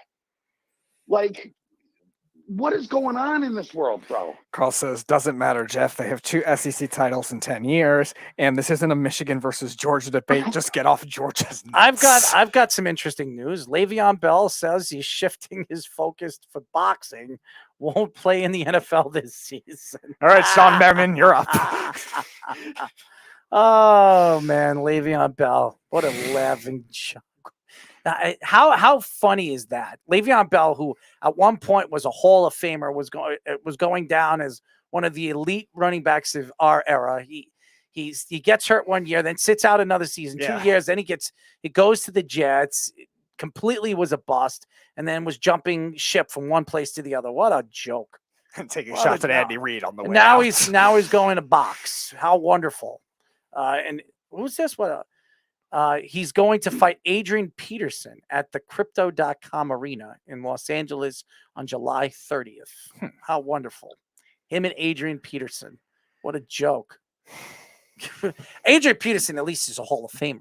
Oh, of course, easily. I mean, Adrian Peterson, he could do whatever he wants now. He's going down as one of the greatest running backs of our time. He still played last year and did well against the Rams that one game. But to me, I don't know what Le'Veon Bell is trying to prove here. I don't know, but I guess being a professional whatever boxer is more important than playing football. Also, another story: LeBron critical of the U.S. efforts for the whole Griner situation, which I respect that LeBron James has become very political in his own way, which I understand. He's very liberal, and I don't want to get into politics. But LeBron James needs to concentrate on himself, his family, and everything else going on. This is not right what's going on with Brittany Griner. I understand. I understand that he doesn't like the United States isn't getting involved right now with the Brittany Griner. Brittany Griner is not going to go 10 years in a Russian jail. I promise you that. One way or another, the United States will find a way to pardon her and get her out of there. But right now, with everything that's going on in Russia, even some of these Russian hockey players might not be able to fly back right away. Now, I heard Josh was telling me that there was some story that Lou Lamoriello is worried that Sorokin is not going to come back here. That's not what I read. I read that everyone should be worried about that. Did you see what they did to the Flyers goalie? No, I didn't see that. No. The Flyers goalie was getting ready to come back here. They kidnapped him, drugged him, involuntarily signed him up for the war, and sent him to Ukraine. Oh my God. Go ahead and look that one up if you think I'm lying. No, I believe you. That's disgusting. So everybody should be worried about, is my guy going to come back or not? Wow. Carl says Josh sources are rock solid. It's so funny when Josh calls me up when he's driving home from work or, every other day or something like that. He's so funny. He gets so angry when somebody like, for instance, CJ DeSimone did his show the other day, and he was talking about this Zach Wilson thing. He says, "Are you going to talk about the Zach Wilson thing?" When I was like, I guess I'll talk 5 minutes about it. I mean, is it a big story? That's really all they did. Yeah. I mean, who cares? There you go, Speedy. Look him up. His name is Ivan Fedotov. Kidnapped, drugged, involuntarily signed up for the war, and they shipped him out. Wow, that is scary. Well, so everyone should be worried. Like, the only dude that shouldn't be worried is Ovechkin, because he's probably too famous in Russia to have this happen. But all these other dudes, they should be worried. And a lot of these guys didn't go home with their visa, their work visas. A lot of them left them in America, which now, if you don't have it, they have every reason not to let you get back on the plane and come back to the United States. That's another thing that I've read. So a lot of these players are stupid. And first of all, and I'll give Shesterkin a little bit of credit, because he, as soon as the season was over, when they asked him, "Are you going back to Russia in the offseason?" he says, "Hell no, I'm not." You know what I mean? So he knew that he was one of the smarter ones that said, and why Sorokin went home, I don't know. Maybe he was worried about his family. I don't know, but it was a stupid move, and it might cost him if he can't come home. He might lose a lot of money. And being that Sorokin is not a young man. I mean, he's young, but he's not young. He came into the league as a veteran player. I think last year he was 26. This year he's going to be 27. I mean, he's in the prime of his career. So, I mean, I don't understand it. I don't understand everything that's going on in this world, and with all the politics going on and all the craziness going on. Again, LeBron James getting involved and putting his nose into something he shouldn't be putting his nose into. I understand he's trying to protect one of the female players and everything. I think the United States will find a way to get Griner out of there. They couldn't do anything after she said guilty, right? Yeah, she was guilty of some drug charges or something like that. She was yeah. bringing liquid weed Yeah, over to the border, which Right. I don't understand how that's a 10-year, No.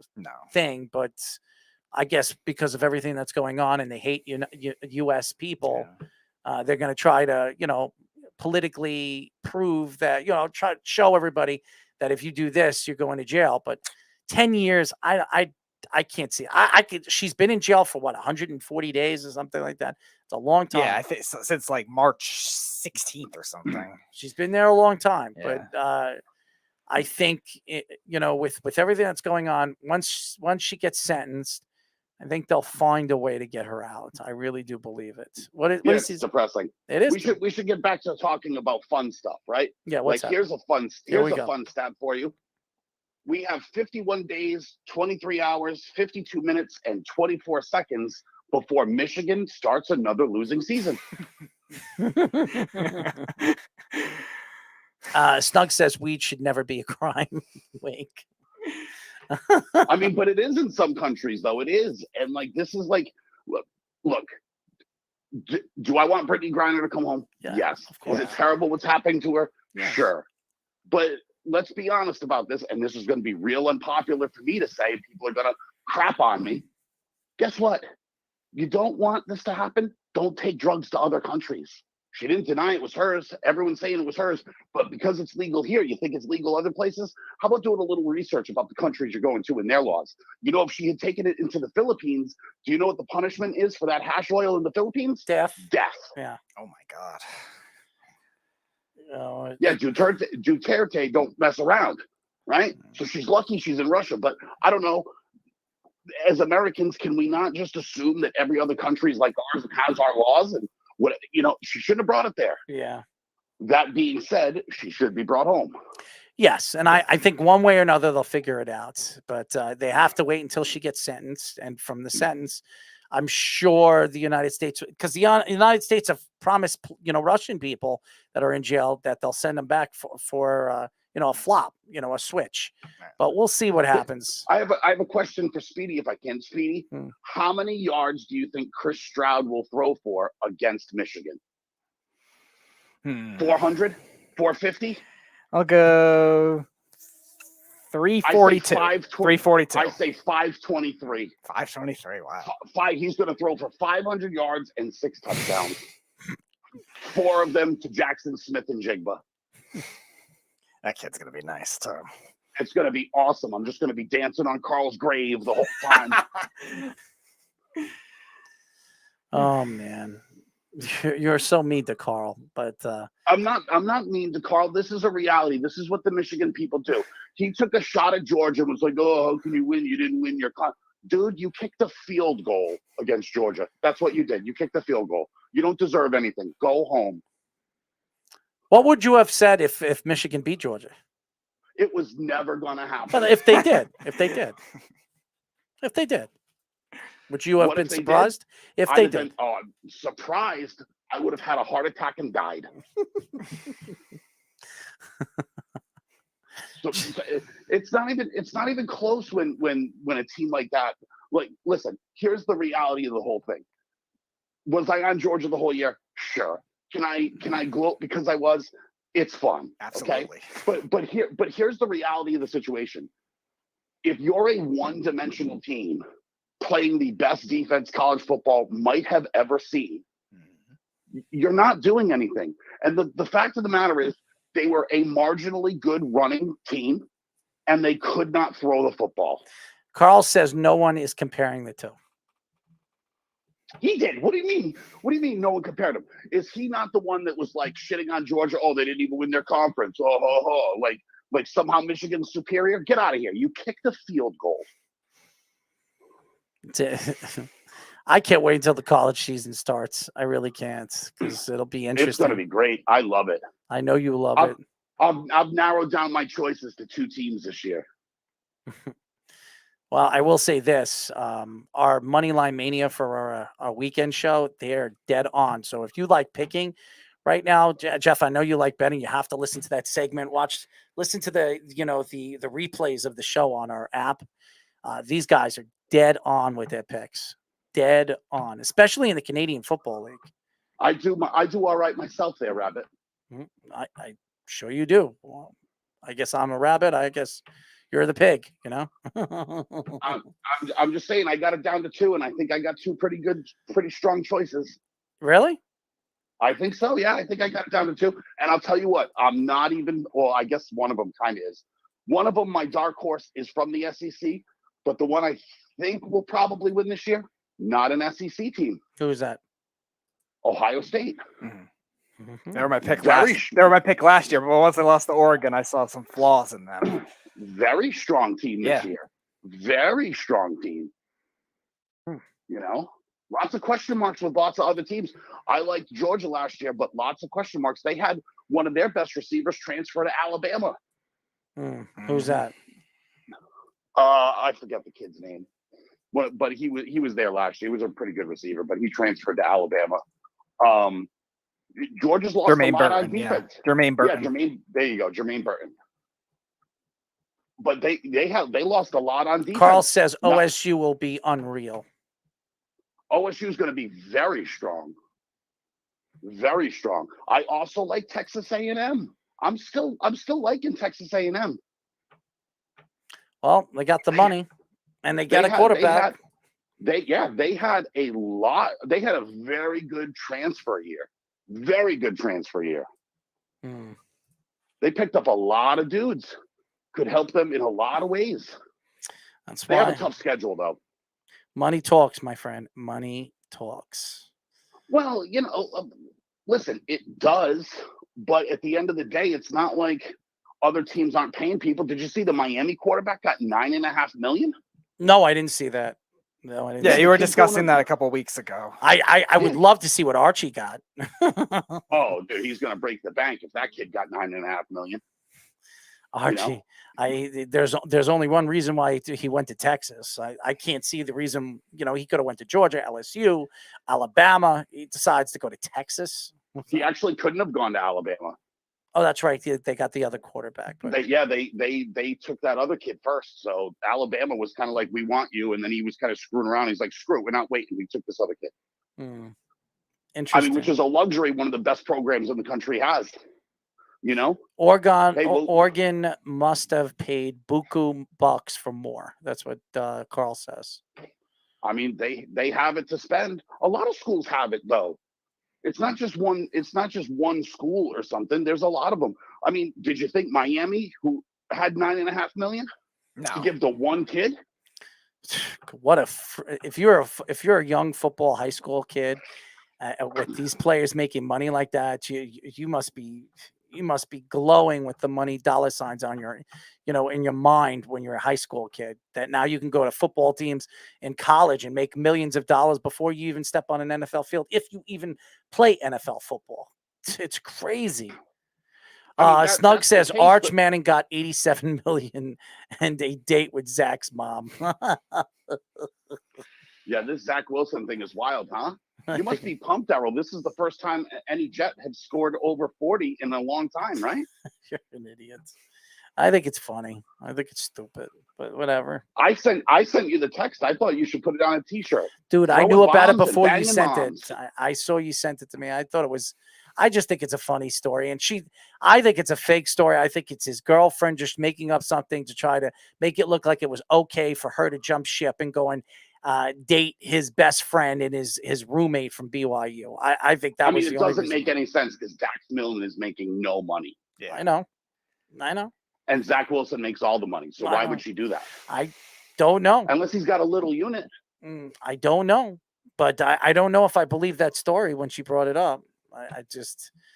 Zach, every time they've asked it at the press conference, he says false story.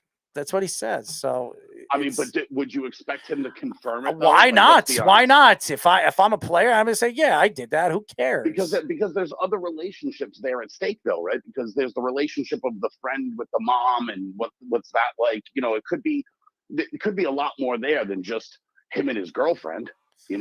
Yeah. Maybe she's married. He doesn't want to break up a marriage. There's other things that play there. We don't know who this mom is. I think we need a picture. I think I want to look it up. But maybe we'll do that for Thursday. Jeff, thank you for calling, bud. Always a pleasure, gentlemen. Again, Michigan sucks. Jeff from Tampa, ladies and gentlemen. Thank you to Connor Allen from Football Sports Betting, manager. Fantastic guy. Really was a great interview. He really gave us the time too. And also for all the time that he gave us, Pro Football Focus and Sirius XM Fantasy Football Radio Show host Brian Drake. The longest we ever had a guest on. Yes, and he loves us and he loves coming on with us. And I think he liked my take with everything going on in the radio world, which I feel is just, I don't think people understand how stressed I am with the industry the way it is. And, for the time and the respect I have for the industry for what it is, I think it's a joke on, going from one place to another and one organization to another nationally and trying to explain myself to them and telling them when I send clips to be different or be not different, be just straightforward. Remember when I told you to change this and change that, Speedy, when we were sending clips to these guys and they told me not to be myself? When you get your opportunity to go national, then, I don't understand that. I don't.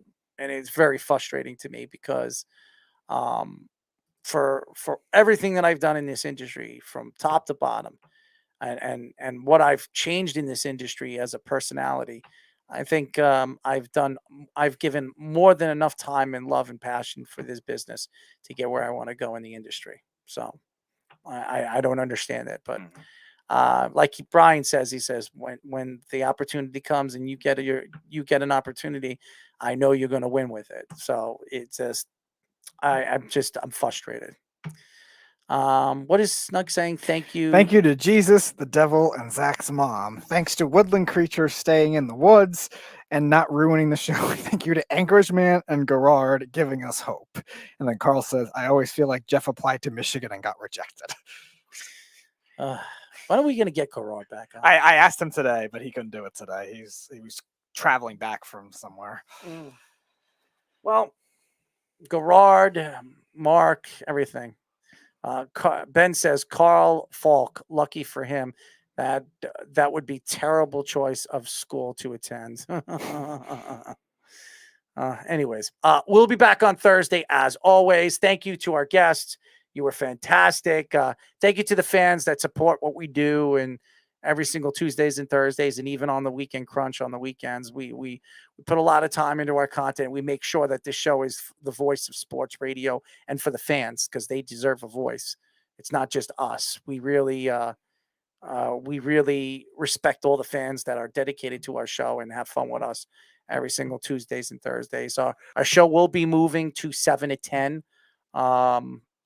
In August, I think the first week or second week of August, we're going to be moving it to 7 to 10 every Tuesdays and Thursdays. So some of the younger guys and younger kids could actually tune in. I've had many parents tell me that the kids would be interested in listening and being a part of the show, but it's 9 o'clock to 12 and they got school after the summer. So and Carl is a teacher. Can now listen to the whole show too. Yeah. So I'd rather, the fans get a chance to listen to us and it's not going on to midnight. So in August, we will be moving the show 7 to 10. So excited about that. So it gives all the fans the opportunity to listen to us and hear us out at a normal radio time. So very, very happy about that. We'll be back Thursday. Tune in as always. Until Thursday, this is me and Speedy saying good night. We'll talk to you then. You're listening to the Worldwide Sports Radio Network. This is Mario and